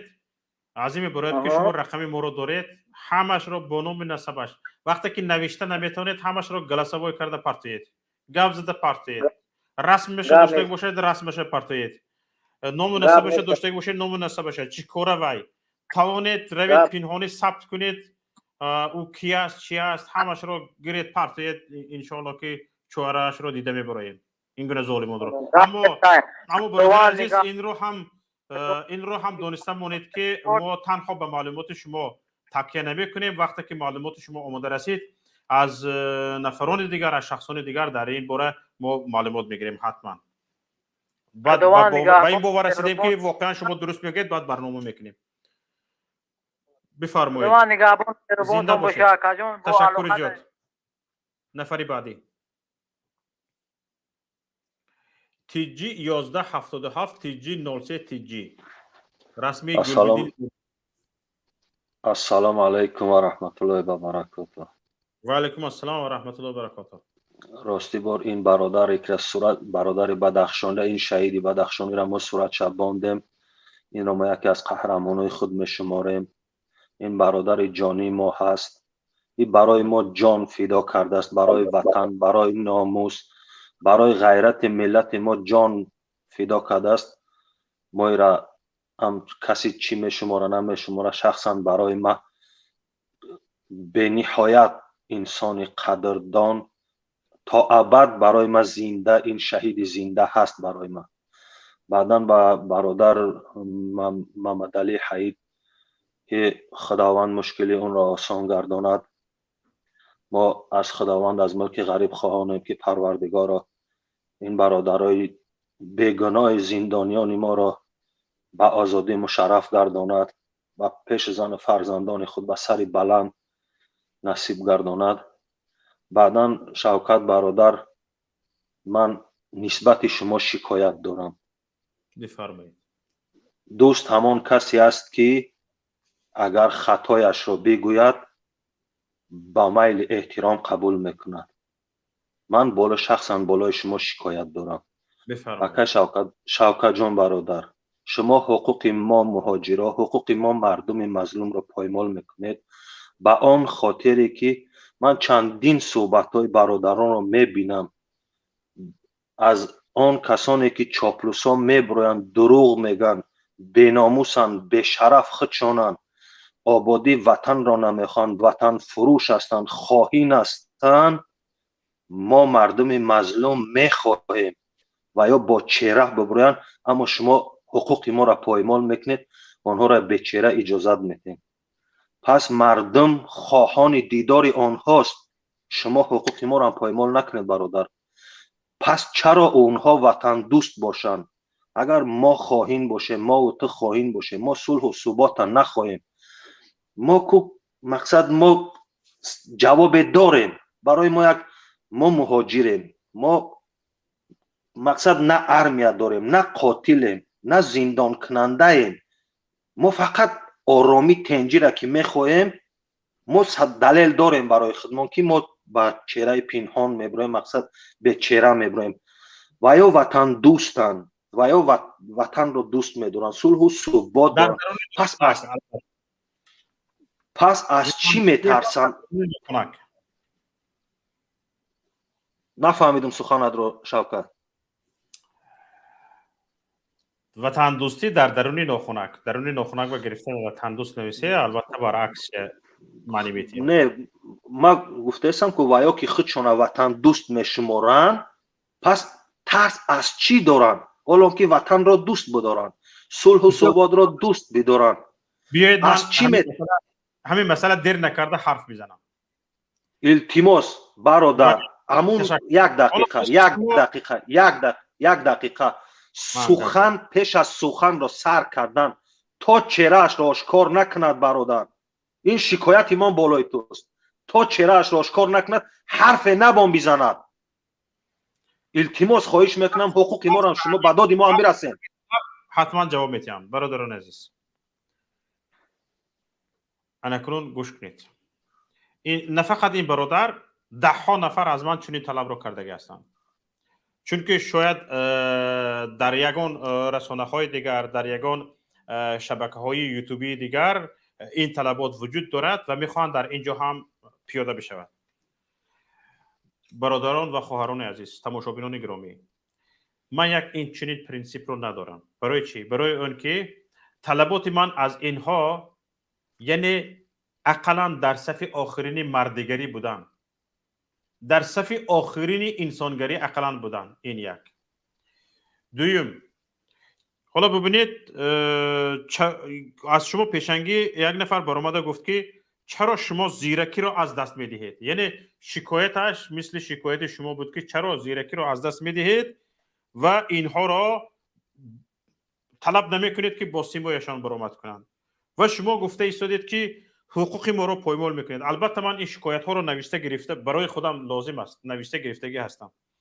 و بالایش برادران عزیز، من شب و روز فکر میکنم که به همین شکایت مردم که ده ها نفر پیشنهاد کرده ایستادن که این نفرانی که ضد عقیده و اندیشه ما میبرایند گپ میزنند، بالایشان چیکار کنیم؟ ره بتیم یا نتیم؟ حالا برادر عزیز، تا به همین روز من در همین خلاصه هستم که اینها مربیان ما نیستند. اینها که در تاجیکستان زبان مردم را بسته‌اند، به دهان مردم مهر زده‌اند، مردم را نمیمانند سخن خودش را بگوید، مردم را نمیمانند صدایش را بلند کند و حرف خودش را بگوید. هرچند اندیشه دیگر دارد، هرچند فکر دیگر دارد، اینها تاب و طاقت شنیدن حرف دیگر را ندارند، تاب و طاقت شنیدن اندیشه دیگر را ندارند. اما اینها مربی ما نیستند، یعنی تربیتگری ما نیستند. ما باید خودمان را باشیم. وقتی که برادران عزیز یک نفر از میبراید از حکومت جانبداری میکند، او چاپلوس است، کسی دیگر است، هر کسی باشد نباشد، میبراید گپ میزند و به اندیشه او ما داریم کار نادرست میکنیم. به اندیشهش، حالا با اندیشه ما رژیم دارد کار نادرست میکنه، صدها ما دلیل داریم. این برادرانی که دیده ایستادید برآمده‌اند بیچاره اند، یک دلیل ندارند. حتی یک نفر میبراید همین گپ ها را گوی میگوید، برآمده میگوید، اما از عاقبتش فکر نمی کند که در اینجا شرمنده می شود. و اکثر وقت برادران عزیز، اکثر وقت اینها از من شما بدتر مظلوم هستند. همین هایی که برآمده گپ میزنند از من شما بدتر مظلوم هستند. یعنی از در تاجیکستان بودنشان، از این که یگان عیب و نقصانشان رو امنیت ثبت کردگی است. بسیار کارها وجود دارد در تاجیکستان. حالا تقریبا نیم سال پیش یک برادر پیش من آمده بود. نیم سال پیش یک برادر پیش من آمده بود و راه گذر داشت، یعنی در اینجا موندنی نبود، یک جای دیگر رفتنی بود. وقتی که وا خوردیم گفت که خواهرم را با شوهرش ثبت کرده است، خواب شبش را خواهرش را با شوهر خودش ثبت کرده است و شوهرش را رویش را پنهان کرده است، یعنی شوهرش رویش را پنهان کرده است، شوهرش شناخته نمی شود. آورده است نشان داده است، گفته است خواهرت دیدی چیکاره است؟ رخساره خواهرش معلوم است. چند تا شرط داریم، اجرا میکنی، اجرا نکردی این شوهرت را دامولا میگی، این شوهرش را دامولا میگیم، این نفری که با خواهرت است و خواهرت را پیش مولا رفتگی معرفی میکنیم، میبراریم میزنیم در شبکه های اجتماعی. چند شرط را اجرا میکنیم. حتما او ضد مخالفین گپ زدگی نیست، برای ضد مخالفین طلب شدگی نیست که گپ زند، اما حتما شرط های رذیلانه آنها را اجرا کرده بعد از تاجیکستان برآمدگی است که اینجا وابشه تماما حاجت به گفتار نیست. اینها اینقدر نامرد هستند. ایده از این خیل انسان ها باور کنید از من شما مظلوم تر هستند. شاید اینها در آزادی هستند از محمد علی حید مظلوم تر هستند. این را باید به نوبت گرفت. این یک.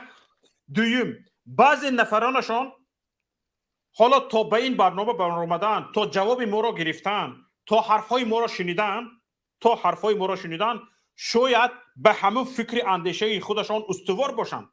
وقتی که از من شما فکر اندیشه ما را میگیرند، جواب ما را میگیرند، هرچند آنها این را اظهار نمیکنند به مقامات، اظهار نمیکنند، الکی دلشان، قلبشان با ما میشود، قلبشان الکی با ما میشود. حالا ببینید با من برادر عزیز، این از کجا تجربه است؟ ببخشید این تجربه از کجا است؟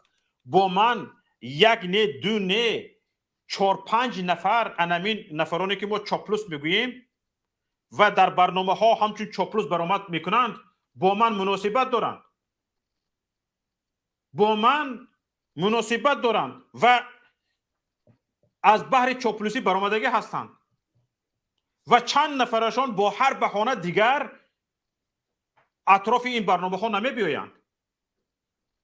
برادران عزیز، من این روز ذکر نمی کردم به خاطر چی؟ به خاطر آنکه آنها میدانند که کیها الکی از بحر این گونه گپزنی ها برآمدگی هستند. آنها میدانند بعد با آنها فشار می شود. حالا به خاطر فهمیدن شما، درک شما، من مجبور هستم که این چیزها را بگویم. باور کنید دوستان عزیز، ما از شهر عدران نشانده حالا با تو سر به سر میشویم، با اون مظلوم بیچاره چخیل سر به سر میشویم. این یک.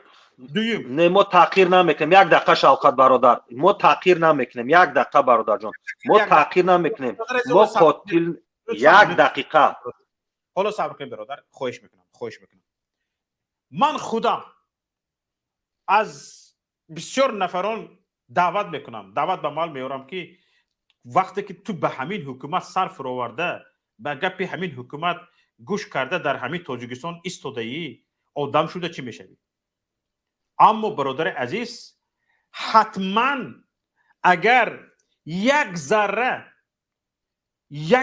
اگر قناعتی، طاقتی، صبری، شنیدنی یک عضو این ملت را داریم، باید این را استفاده کنیم. این عضو ملت خواه ضد ما گپ زند، خواه ما را ملامت کند، خواه ما را تحقیر کند، خواه ما را لعنت کند، اما ما طاقت این را داشته باشیم که این ملت را بشنویم. همین را اگر همینجا تجربه نکنیم، با جان خودمان، با تن خودمان، شنیدن حقارت، شنیدن تحقیر و شنیدن تنقیدی تک تک عضو ملت را اگر ما همینجا تجربه نکنیم، فردا میرویم از همین حکومت بدتر میشویم. ما باید طاقت این را داشته باشیم، ما باید صبر این را داشته باشیم. و اگر به سر حکومت نفرانه نآمدن که حقارت ملت را تحمل کرده نمیتوانند، صدای بلند ملت را تحمل کرده نمیتوانند، گپی ضدی یعنی چشم داشتشان را تحمل کرده نمیتونند به سر قدرت آمدن، باور کنید از امام علی رحمان بدتر میکنند. باور کنید از امام علی رحمان بدتر میکنند. برای همین هم از یکایک شما من پیشنهاد میکنم، از یکایک شما خواهش میکنم، هم ملتان عزیز، باید ما تحمل این را داشته باشیم که یک نفر حتما ضد ما گپ میزند و فکر او با فکر ما همصدا نیست و یک خیل نیست. باید ما این را قبول باشیم. این یک چیز دیگر برادران عزیز، ما به کسی حق ندهیم که ما را هم حقارت کند هم تحقیر کند. این درست است. اما برادران عزیز، اینجا که ما نه سود در دست داریم، نه پروکراتور در دست داریم، هیچی در دست نداریم، فقط همین رسانه رو در دست داریم. در دستمون همین رسانه است و حالا در همین رسانه مبادله افکار می شود. بیایید اینقدر تاجیک بیچاره 30 سال باز به یک رنگی عادت کرد، به یک گپی عادت کرد، یک گپ را شنیدن با یک گپ زیستن را عادت کرده است. بیایید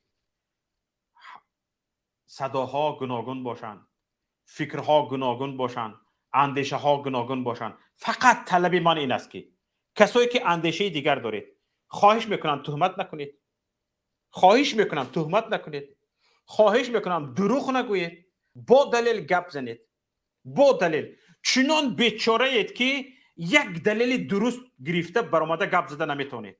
خواهش میکنم این کار را کرده از این بد خودتان را شرمنده نکنید.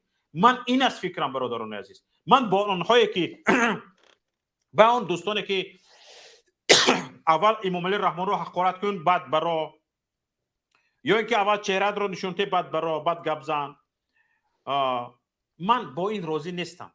اینجا برنامه من است برادران عزیز. من فکرم این است که وقتی که من تبلیغی گوناگون اندیشی را میکنم، تحمل دیگر اندیشی را میکنم و تبلیغی این را میکنم که باید همه تحمل همدیگر را داشته باشیم، در آن وقت اتحاد به میان میباید. من نباید این کار را کنم. من به این چیز راه نمیدهم. حالا ببینید یک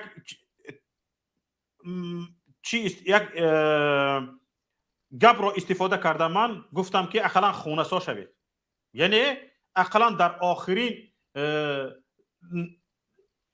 آخرین قطار یعنی صف مردم باشید. ببینید در آخرین قطار صف مردم بودگی شخص به این چیز اهمیت دوستان عزیز. هرچند در آخرین صف مردان هست، یک صف پیش از زنها، فقط تنها از زنها پیش میستد در نماز، لیکن در آخرین صف مردان میستد. او همه مردان را میبینن، برای آن که روی مردان طرف محراب است او خونسا را نمیبینن. ما این خونساها را نمیبینیم، لیکن اینها سیمای ما مردان را دیده ایستادند. اینجا است برادر عزیز طلبات. برای همین به خونسا هم خداوند حق داده است به مسجد برود، نمازش را بخواند. چرا ما حق ندهیم اینجا بیایند ما را ببینند و گپ زنند ما او را نبینیم؟ این است طلبات من برادر عزیز. او خونسا در آخرین صف مردان می ایستد، مردان را میبیند، صف مردان را میبیند، اما صف مردان پشت کردن او را نمیبینند در نماز. بله شوکت جان برادر، من از شما احترامانه خواهش میکنم همون دفتری که سخن ما را برای خودتان قید کردید در دفترتان سخن ما را خط بزنید. من از خطای خود اقرار میشوم، خطای خود را مقصد پشیمان میشوم. تا این درجه فهمیش من نمیرسید، به این درجه نمیرسید. از شما احترامانه خواهش میکنم شوکت برادر، آن چیزی که شما از نام من قید کردید او را خط بزنید، منم اونها را درک میکنم. ما جوان مردیم، هرچی خطا میکنیم میگیم خطا کردیم. من در بین مردم من شرم حیا نمیکنم از خطایم. من هم قدر میرسانم که مفکوره من فهمیش من تا همین جا بود که من هم را مقصد با چهره میخواستیم به آن خاطری که حدی اقل دشنام حقارت نکنم. ما به همین خاطر میخواستیم که حقارت کردن نمیتونستن. آن چیزی که حقیقت را شما به من رساندین، من حقیقت را از شما گرفتم. یکی شما را از استادان خود قبول میکنم، شوکت برادر استاد عزیز، من از حقیقت هیچگاه شرم نمیکنم. من از دروغ، از تهمت، از حقارت شرم میکنم. آن چیزی رو که من خطا کردم از شما خواهش میکنم، من شما رو تماشا دارم، سخن من رو خط بزنین که من حقیقت رو درک کردم برادر. مقصد من به همون خاطر گفتم که مقصد حقارت نکنن، دشنام نکنن، تحقیر نکنن و یا وطن دوست میگن، چون به همون خاطر خواستیم که چگونه وطن دوستن که ما همین را فهمیدنی بودیم که چگونه وطن دوستن که پنهان میبروین. من اگر وطنم رو از جان و دل که دوست میدارم، دلم برای این برادر میسوزد. برای من یک حیات زنده میباند در دل من. تا وقتی من هستم این برادر گلبدین شهید در وجود من زنده، در بر من این را زنده میشمارم. این شهید زنده برای من است، زیرا این را من قهرمانی خود میدونم. این برادرایی که زندان بیگناه زندان شدگان، آنها را برای من برادران. من از خطای خود پشیمانم.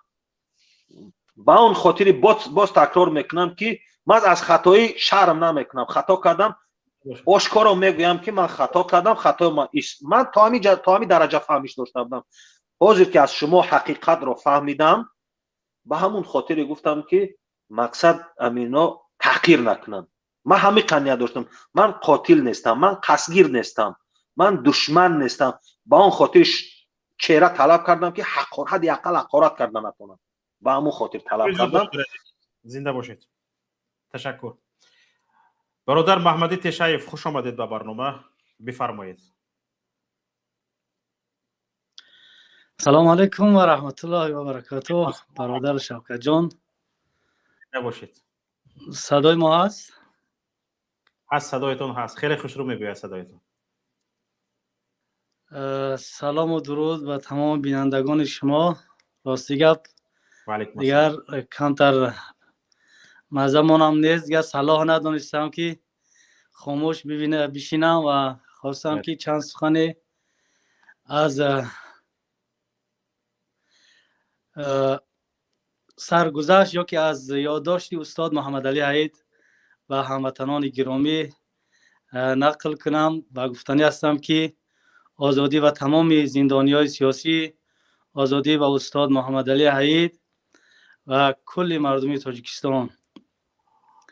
وقتی که بعد از انتخابات سال 2015 فشار به تمام اعضا و جانبداران حزب نهضت تاجیکستان زیاد شد، خصوصا بالای بنده که اینقدر فشار آوردن. بنده که در ناحیه رودکی 3 دکانی داروفروشی داشتم، هر 3 دکان را گرفتن و یک دکانش از خودم بود که اون را با مبلغ خود ساخته بودم، اون را چپه کردن. حتی دیگر در آخر وقتا نمیماندم. این نقطه اجاره گرفته بودید و یکیش از اون خودتون بود بنا؟ همین خیلی درست فهمیدم؟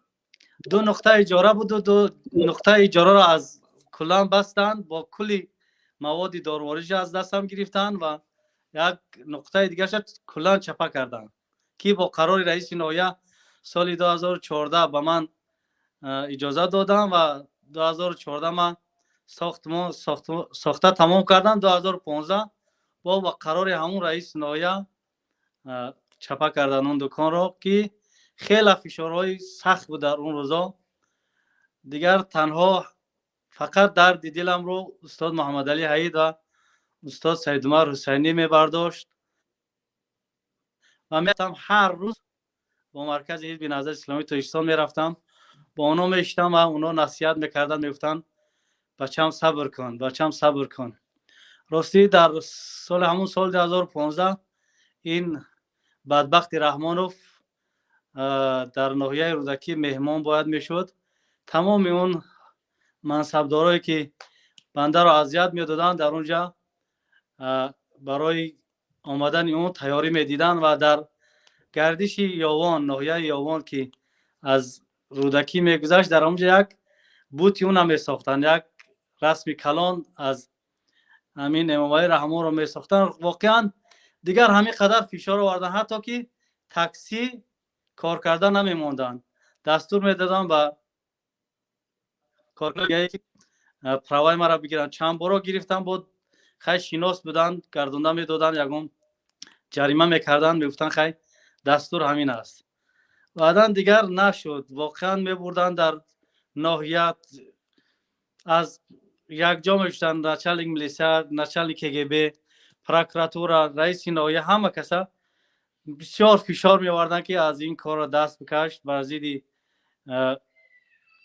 حزب نهضت برآمد کن. از غیر رودکی دیگر تمام ناحیه‌های تابع مرکز تمام ناحیه‌های تاجیکستان را با فشار ارزششون گرفته بودند. بنده که مونده بودم این قدر فشار آوردن تمام چیزا از من گرفتن. دیگر من قصد داشتم که اونها را به قتل برسونم. واقعا دیگر در جانم سیر شده بودم که تمام راه نفس کشی بنده را گرفته بودن. راستی می آمدم میگفتم من همین خیال میکنم. استاد محمد علی میگفت بچم این کار را نکن. میگفتم استاد با خدا این همینا هر روز ساعتای 10 با 11 در همین گردش ناحیه یوان نچلک ملیسا کگب ناحیه پروکراتور رئیس ناحیه همشون 8-10 نفر سرجم هستن. در اونجا باور کن استاد گفتم با ماشین همش زیر میکنم. میگو بچم در تو جانم میگو در تو مرم میگفتم استاد محمد علی بچم این کارو نکن. میگو اگر این قضیه خودت باشد میلش نه که این قضیه ملت است. قضیه یک حزب است که این حزب پایه ملی دارد. میگو دیگر تا این حد بود. من میگم که مرگ به این حکومت ظالم که این استاد محمد علی حید این خیلی شخصا که با جنایت اونا آدم وادار میکردن اونا از جنایت آدم گردانده بودن در اون حالت ها. واقعا مرگ بر این حکومت مرگ بر تو امام علی رحمانو به خدا قسم بیمار هستم که خانم گرم از با جامعه پوشیدم جامعه تاجیکی پوشیدم خنو خوردم دیگر نتونستم. این واقعه رو بغیر از یک بار فکر میکنم در نزد استادم گفته استاد کبیرم گفته بودم دیگر در هیچ کس گفتگی نبودم. و این روز که این مصیبت ها بالا استاد محمد علی حید آوردن خانواده او آوردن من میگم ای حکومت نامرد ای امام علی بدبخت ای ظالمان ببینید اون شخص بود که بنده را از جنایت من میتونستم که همه اون منصبدارا را با ماشینم زیر کنم که تمامی راه نفس کشی بنده را بند کرده بودن. یعنی این حکومت بود که یک نفر را به جنایتکاری تلمی داد مجبور میکرد که به سوی جنایتکاری رود. این محمد علی حید بود که باز میداشت دل میداد.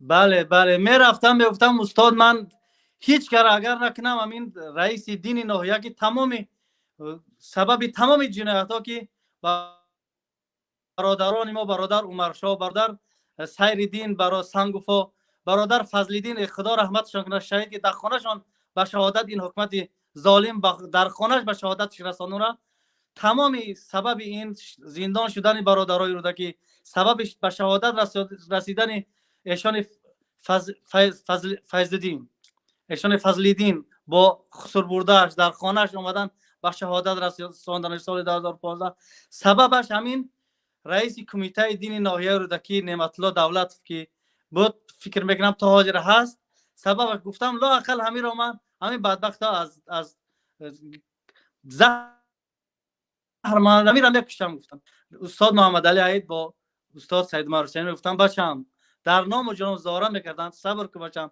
ان شاء الله این روزا میگذرد. میگفتن با خدا قسم این شخصیت ها بودن که بنده رو از جنایت و جنایت اینا مجبور کرده بودن حکومت مرا که جنایت کنم. اما این دو ابرمرد ما را از این جنایت ها منع کردن و در آخر گفتن که بچم اگر بسیار مشکلی بالات آمده باشه ترک تاجیکستان کن. و با مسئولیت و با تفسیر استادان من سال 2015 از تاجیکستان بیرون شدم. مرگ به این حکومت ظالم مرگ. یا الله همینو هستن که گپ میزنن همینو هستن که با رفتار خودشان با کردار خودشان تروریست تیار میکنن اکستریمیست تیار میکنن با رفتار با کردار خودشان با ملت نباشد یک مهاجری که ببینید یک مهاجری که برای یک برده نان مهاجرت روسیه آمده است، یکی میبینی که در سوریه گشته است، یکی میبینی در عراق گشته است، بله، یکی میبینی با گروه های تندرو همکاری کرده گشته است. یعنی میشنوی در رسانه ها، میخونی. برای چی این خیل است؟ برای اون این خیل است که به همین راه سیاست نادرست تله کردگی است. سیاست درست میبود این جوان تحصیل میکرد، یگان هیچ نباشد، یگان تحصیل تکنیکی میکرد، یگان کسب تکنیکی میاموخت، با یک آمادگی کسبی بر روسیه سفر میکرد و یک جایگاه خودش را دریافت مبلغ پیدا میکرد و با پدر و مادرش، با اهل خانوادهش تماس میگرفت و سیله رحم که انسان را از راه بیرون شدن نمیماند، نصیحت دوستان که دائمی شده می ایستد، بیراه نمیشد، از همین چیز محروم. حالا ببینید یکی از برای چی مثلا گریم ما زید هستیم که در تاجیکستان اینترنت قیمت باشد؟ برای چی ما با قیمت بودن اینترنت زید هستیم؟ برای اینکه اینها اینترنت رو قیمت میکنن، در تاجیکستان با سویت رو میکشن، برق رو میکشن، خاموش میکنن، رابطه بین مهاجران و رابطه بین مردمی وطن کنده میشود. حتی با پدر و مادر با پسرش رابطش کنده میشد، دور میشد. بعضی وقت یک ماه یک بار پسرم اینترنت اینجا سویت نیست، برق نیست، یا که اینترنت قیمت همین خیلی دور دیدار بینی میکنند، آیسته آیسته مهر کنده میشود، مهر از بین میرود، مهر دادر و خواهر، مهر خیش و تبار، تقای عمه، خاله، عمک، اینها همش از بین میرود. حالا همین طور هم شده است. یعنی ملت دیگر، حالا ببینید یک واقعیت این است که من شخصا مهرم در 20 سالگی هم پدرم وفات کرده بودن، بعد از آن چند سال امکم یک امکی تنها داشتم، زنده بودن، یکم بار مناسبت همون امک نسبتم را از پدرم کمتر احساس نکردم. همین قدر مناسبت میکردن که فکر نمیکردم من بچه همین آدم نیستم، فرزند همین آدم نیستم، فکر نمیکردم. یعنی مثل فرزند خودش مناسبت میکرد، حتی در دست خودم جان داد. یک انسان 3 فرزند 12 فرزند داشت، در دست خودم جان داد. اونقدر مهر محبت، یعنی به یک جیان، به یک دودرزاده. حالا ببینید این مهر و محبت ها آیسته آیسته از بین رفته ایستاده است. حتی در ما مثلا گریم بعضی نفران، بعضی خیلی انسان ها هستن که یاد ندارن که به عمکشون یا تقایشون زنگ زدن، یا به خالهشون یا به عمهشون زنگ زدن، یا به یگان خیش تبارشون زنگ زده حال پرسی کرده باشن. حالا خودم در همین حال هستم، به خاطر امنیت آنها نمیتونم، بعضی وقت آدم جگرخون میشود. ببینید اینها انسان رو به چه حالت آورده رساندگی هستند. و این چی میشود؟ این ملت بودن یعنی یک سرجم بودن، متحد بودن، نظمی.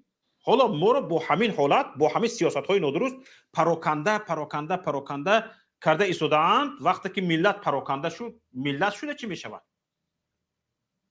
تمام دیگر جنازه این ملت به نزدیکی با امامتی امام علی رحمه خوانده میشود. خدا نشان ندهد اگر همین خیر رفت کنگیرم. بفرمایید. دیگر برادر شوکت جان خداحافظی میکنم. زنده باشید. واقعا دیگر در این قضیه خاموش ایستادن واقعا جرم است. خداوند لعنت کند این ظالما را. خداوند هر چیز زودتر استادان ما را از چنگ این ظالمان نجات بده. تشکر. سلام علیکم و رحمت الله. سلامت باشید برادر عزیز. تماشاگران عزیز، همگی 10 دقیقه دیگر فرصت داریم و انشالله امیدوارم همین 10 دقیقه را با ثمر استفاده میکنیم. حالا اینجا 2 نفر را پیوستند، حسن الدین و فیروزی حیید. حسن‌الدین بفرمایید. حسن‌الدین، خواهش میکنم از این برنامه امروزه ما من بسیار صحبت های شما را گوش میکنم و در بسیار برنامه ها صحبت میکنید. صحبت هایتون را گوش میکنم، بسیار همچون یک محقق مردمی صحبت میکنید و خیلی صحبت هایتون مغز دارد. از شما خواهش من این است که حالا همین صحبت امروزه ما را، همین موضوع همین روزه ما را طول تقریبا 3 دقیقه خلاصه گیری کنید. خب من برنامه شما را همش تماشا نکردم، اما دیگر من گفتم یک دو چیز دیگر هم میخوام که اضافه کنم درباره استاد محمد علی حید. خب همون مرد خاکسار بدنش، یعنی که برای من خیلی خوش می آمد که مرد خاکسار است، معلوم بود، اما وقت نشد که با ما رو از پیش بینیم. یک چند سوال راستی داشتیم، ما همون سوالا را میخواستیم جواب بگیریم، اما امر تقدیر همی بود است که دیگه ما وا نخوردیم. خلاصه من راستی همین خانم محمد علی حید ما در رادیو آزادی گوش کردم، همه کانالش ما گوش کردن نداشتم. راستی من فکر میکردم که در 3 ماه یک بار همون همسرش میرفته است، اقلا یک شبانه روز میشد است با همراهش. من نفهمیدم که 6 ماه یک بار اجازه داشته. اینها محکوم به حبس ابد هستند. بله، من تا این درجه را فکر نمیکردم که این خیلی قانون سخت است که 6 ماه یک بار اجازه داره. اما هم 30 دقیقه است دیگه. او 30 دقیقه را همون داخل زندان رفتن و آمدنش 30 دقیقه میشه فکر کنم. اگر از همون داخل زندان دار آمدن حساب کنن، ملاقات سر شد، بعد از آن لحظه شماری سر می شود. خب این خیلی قانون ظالمانه است. گرچنده که ما با ما آدمایی که حبس ابد شدن با نمبر هم راضی نیستیم که تا این درجه حق داده شود، حتی یک شبانه روز حق داده شود. حالا این برادرها اینا قهرمان هستند، اینا گناهکار نیستند. اینا را جای دیگه نمو آدمایی که جنایت هم همین چیز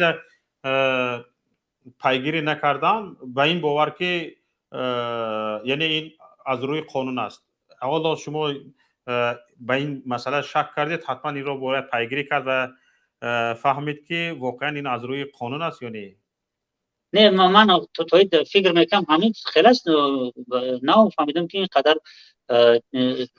جزای سخت پیش بینی شدگی است. دیگه یک عمره آدمی که یک عمره حبس شد باید برای حتی حق و حقوق خوب داده شود، نه اینکه مثال دیگه 30 دقیقه برای خانواده‌اش حتی همسرش که دیگه نتونه.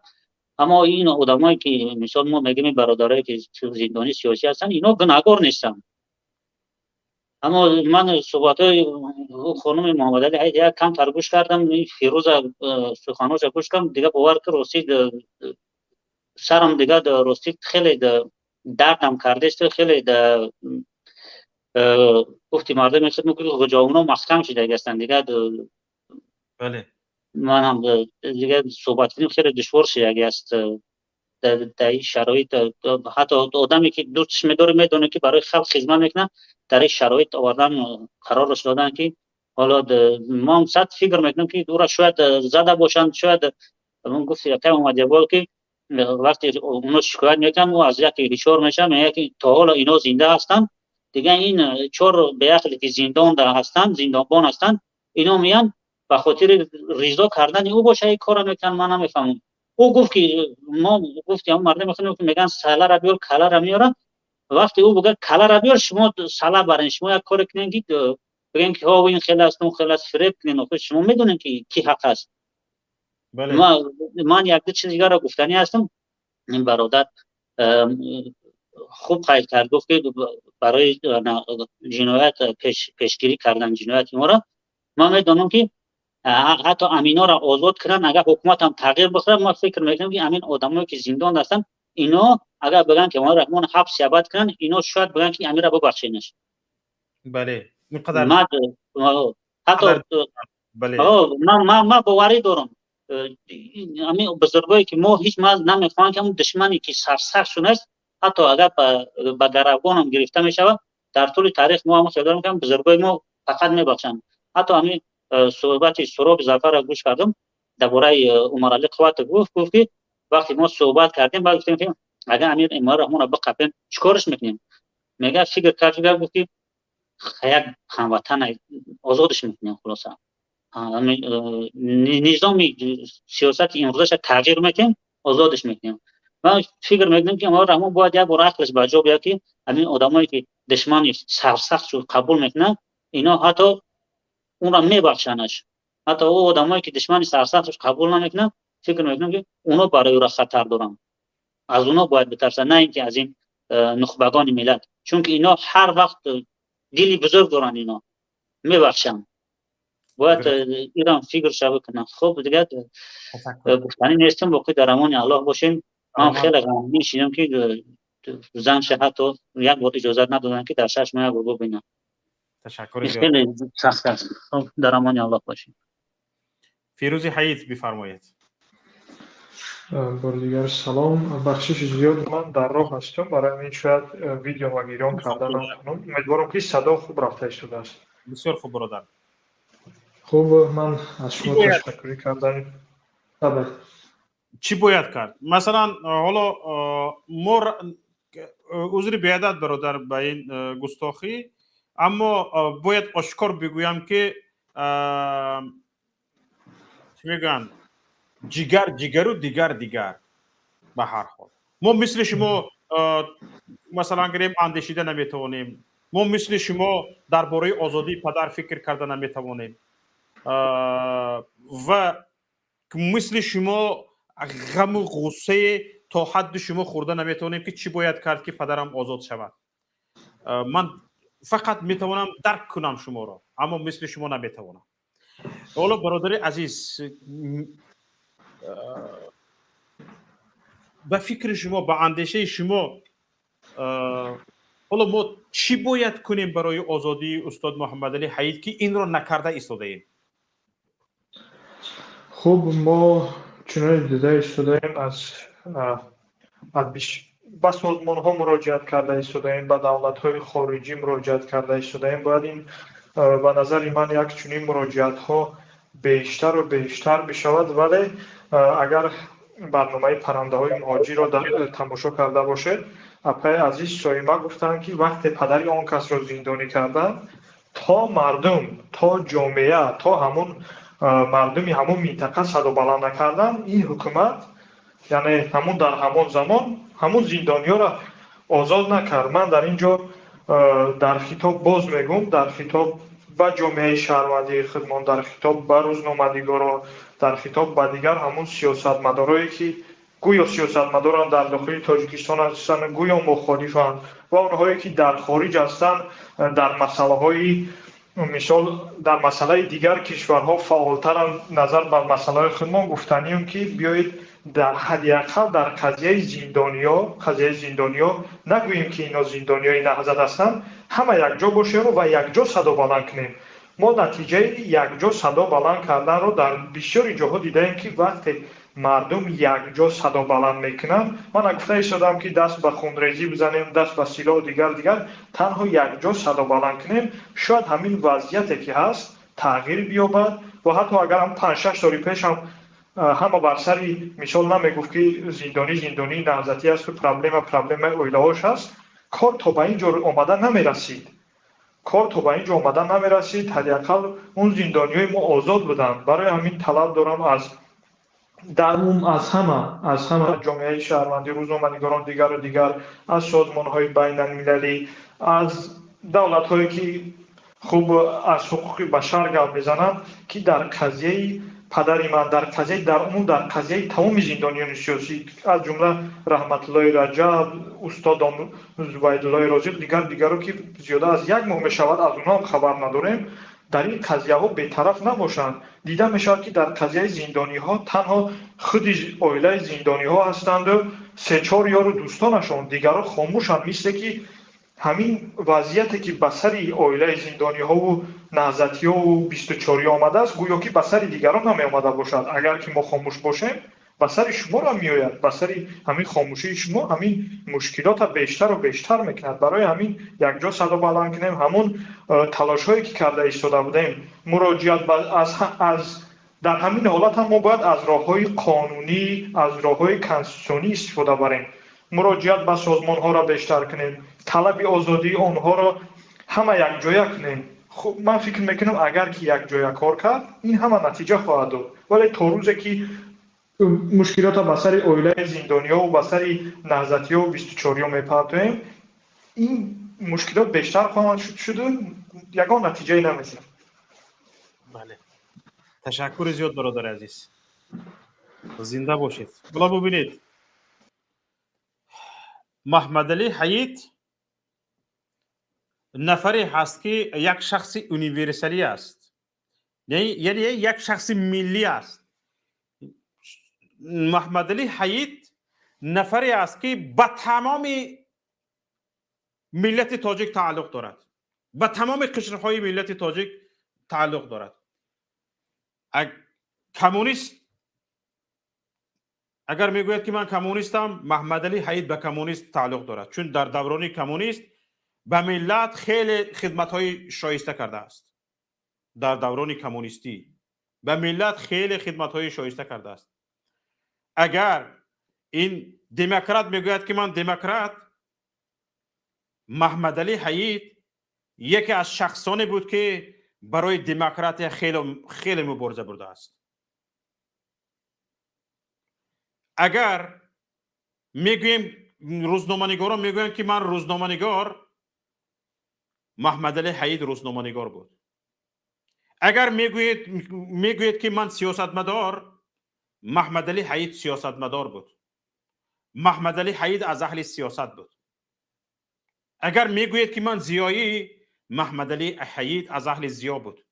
пас дар гардани так таки миллат маҳмадалӣ ҳаид ҳақ дорад ки аз ҳуқуқаш дифоъ шавад, ба хотири озодиаш садо баланд карда шавад.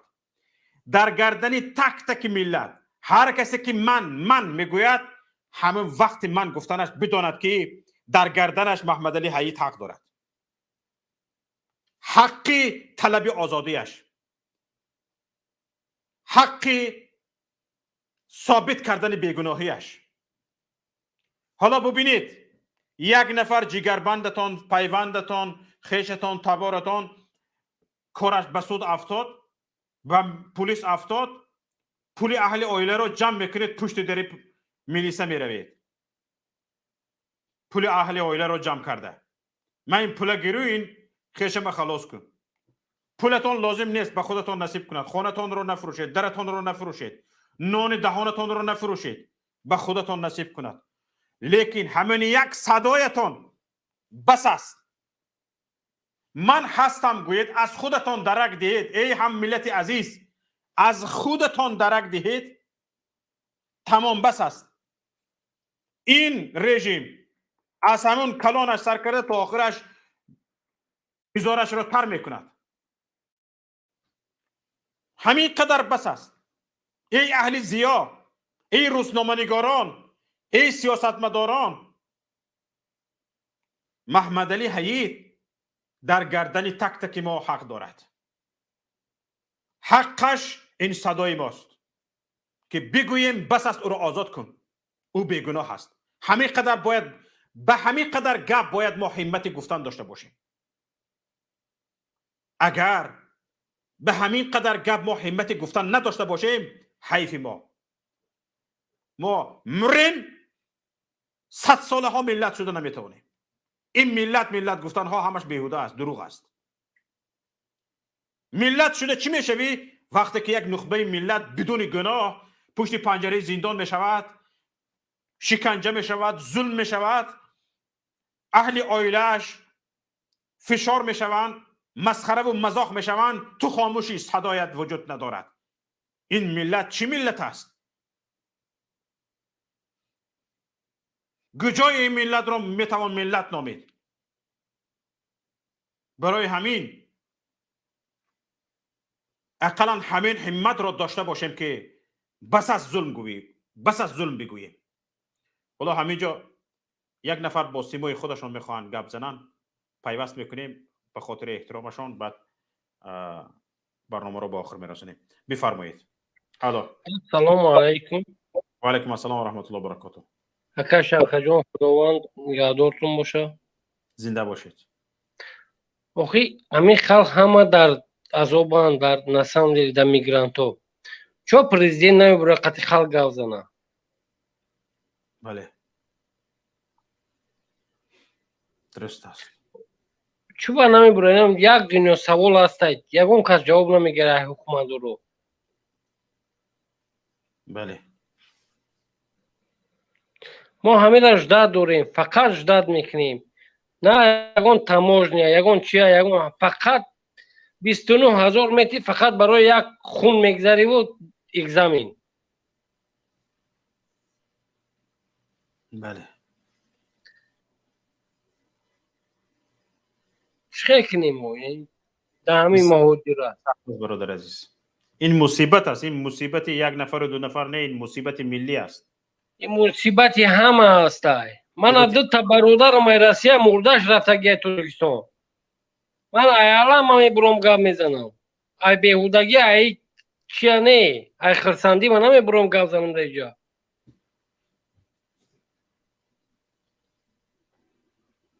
ساعت 12 شب من اینجا شدم، من جدا دارم کی میبرم من نوبتم گپ زنم. شما پرزیدنت نمیبره قطعی خلق گپ زنه که ما درد خودمون گپ زنیم.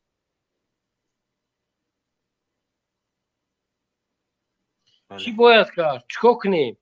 ما نه جنگ میخوریم نه یکون جنجال. آخه چیکار کنیم که همین کم طرف زندگیمون تنجتر شد؟ بگردیم در روسیه فقط غلامی کده.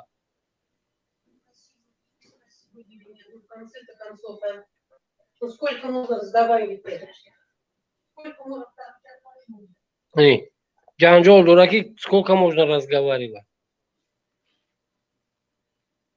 چیکار کنیم اخه؟ چیکار کنیم؟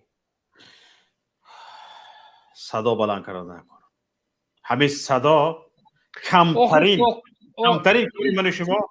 حالا ببینید برادر عزیز، از این ملتی که یک نخبگانش پشت پنجره زندان هستند، پشت پنجره زندان ظالمان هستند، صدا نمیبرارد. به چه خاطر؟ به چه خاطر؟ با آن خاطر که مبادا از این آدم پشتیبانی کند به خودش مشکلی ایجاد میشود. مشکلی من دو تا برادر ما کو دو تا برادر ما ایامی است مردش روی کدگیان تاجیکستان. دو تا برادر ما امی کسی که من چهره ببینم میشناسم، اون کسی بینا تماشابینا بسیار میشناسم. آخه توکای خیلی ظلم میره. آخه چی در کاره همین توکای ما در همین روسیه میستیم. درست با خدا ظلم ها های کوارتیر سینمات کردیم زندگی داریم اونجا. توکای همینجا میستیم. زن فرزند در تاجیکستان خود در اینجا رنگی یا غلام نسام دیلی. بسیار خوب، تشکر زیاد برادر عزیز.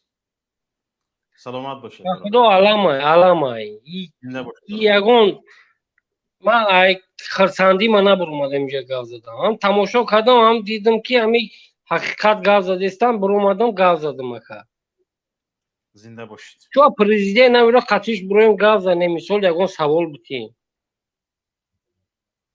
بله این پرزیدنت کی در سوال بتیم؟ آخه کی در سوال بتیم؟ خلق ندیده است، مردم ندیده است. 30 سال شد. درست، تشکر زیاد برادر عزیز. حالا وقتی ما به آخر رسیده است. برای همین از شما معذرت میخواهم. انشاءالله در برنامه های آینده حتما وارد شوید و شما وقت میدیم انشاءالله صحبت خواهیم. تشکر. زنده باشید. حالا من برنامه رو تمام کردنی بودم وقتی میبینم اینجا یک نفر با سیمای خودش برآمدگی هست و من این چهره را اولین مراتب دیده ایستادم. گفتم مایلش ناامید نشود. حالا اینجا 2 نفر دیگر نوبت پایده ایستادن و چند نفر اینجا از واتساپ زنگ زدگی هستند. ما همه شما را نمیخواهیم ناامید کنیم و حتما کوشش میکنیم که صدای شما شنیده شود. با عذر بی‌عدد به که شما وقتی ما تقریبا 10 دقیقه از وقت جدا شده گذشته است. تماشابینان عزیز، این برنامه ما در شبکه تلویزیونی ماهواره‌ای پیام تیوی پخش میشد. این برنامه ما در رادیوی پیام پخش میشد. رادیوی پیام در زمینه اندرویدی یعنی پلی مارکت وجود دارد. می توانید هر کسی که تلفنش تلفن اندروید است به پلی مارکت وارد شوید و در آنجا رادیوی پیام نویسید. تنها کافی است که شما به برنامه به رادیوی پیام وارد شوید. یا اینکه در براوزرها، در گوگل خروم، یاندکس، مازیلا و دیگر براوزرها، اینترنت اکسپلورر و دیگر براوزرها تنها نویسید رادیو پیام نقطه نت. سایت کوچکی رادیو پیام پیدا می شود و شما می توانید از برنامه های ما گوش کنید. چی در حالت کار هستید، چی در راه هستید، در ماشین هستید، فرق ندارد. و حتی برای تلفن های آیفون یعنی iOS هم وجود دارد. زمینه ما می توانید آن را از اپ استور کشیده گیرید و به تلفن هایتان نصب کنید. و همچنین مطلب های ما در پایگاه اطلاعاتی و تحلیلی پیام نقطه نت نشر می شوند. شما می توانید از آن استفاده کنید. و همه مطلب های ما در کانال تلگرامی ما، در کانال تلگرامی رادیو پیام نشر می شوند. شما می توانید از آنجا بگیرید و اگر می خواهید استفاده کنید استفاده کنید. تشکر زیاد به یکایک شما، به همه دوستانی که در برنامه ما بودند، شرکت کردند، سخنرانی کردند و آنهایی که نتوانستند وارد شوند و آنهایی که الکی وارد شده هستند و وقتی ما به اتمام رسیده است، به یکایک شما تشکر میکنم. تشکر به همه تان که ما را پیگیری میکنید و با صبر گوش میکنید. انشاءالله که در برنامه های آینده امید است و میخوریم. السلام علیکم و رحمت الله و برکاته.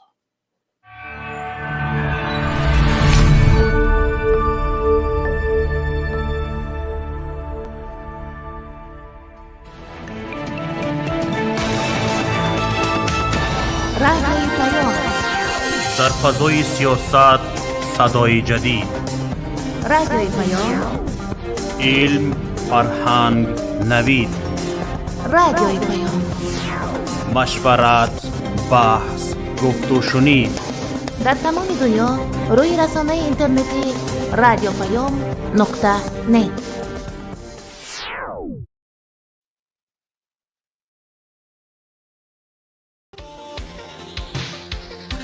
سلام و درود به بینندگان شبکه ماهواره‌ای پیام تیوی.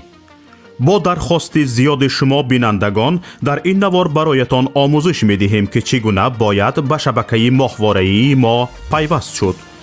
برای این خریدن موجگیری نو لازم نیست و تنها با پیوست کردن یک سرک موجگیری LMB یا همان گلافکه علاوگی می توانید این کار را انجام دهید.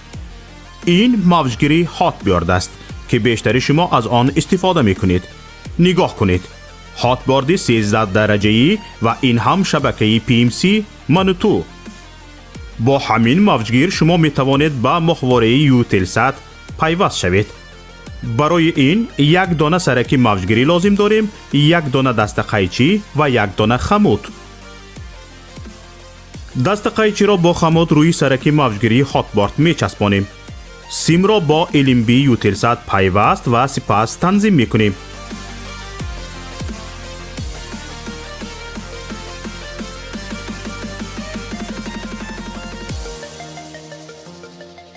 این هم ماهواره یوتلسات و این شبکه منوتو که در اولین مقام پیدا شد و حالا ما آن را تنظیم می کنیم.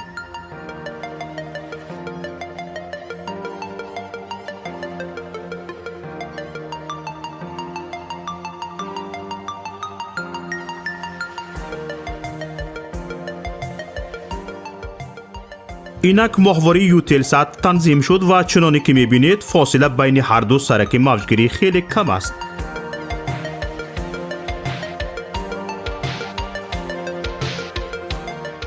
اکنون می توانید با جستجو در این ماهواره شبکه‌ای پیام تیوی را هم پیدا کنید. چنانی که مشاهده کردید زحمت زیاد صرف نشد و پیوستنش هم بسیار آسان است. اکنون که یاد گرفتید هر یک از شما می توانید از تجربه پیوستن به شبکه ما یک نوار ثبت نمایید و به ما ارسال کنید. بهترین نوار به جای این نوار ما همچون نوار آموزشی استفاده خواهد شد. ما می توانیم برای بی‌خطری صدای شما را عوض کنیم.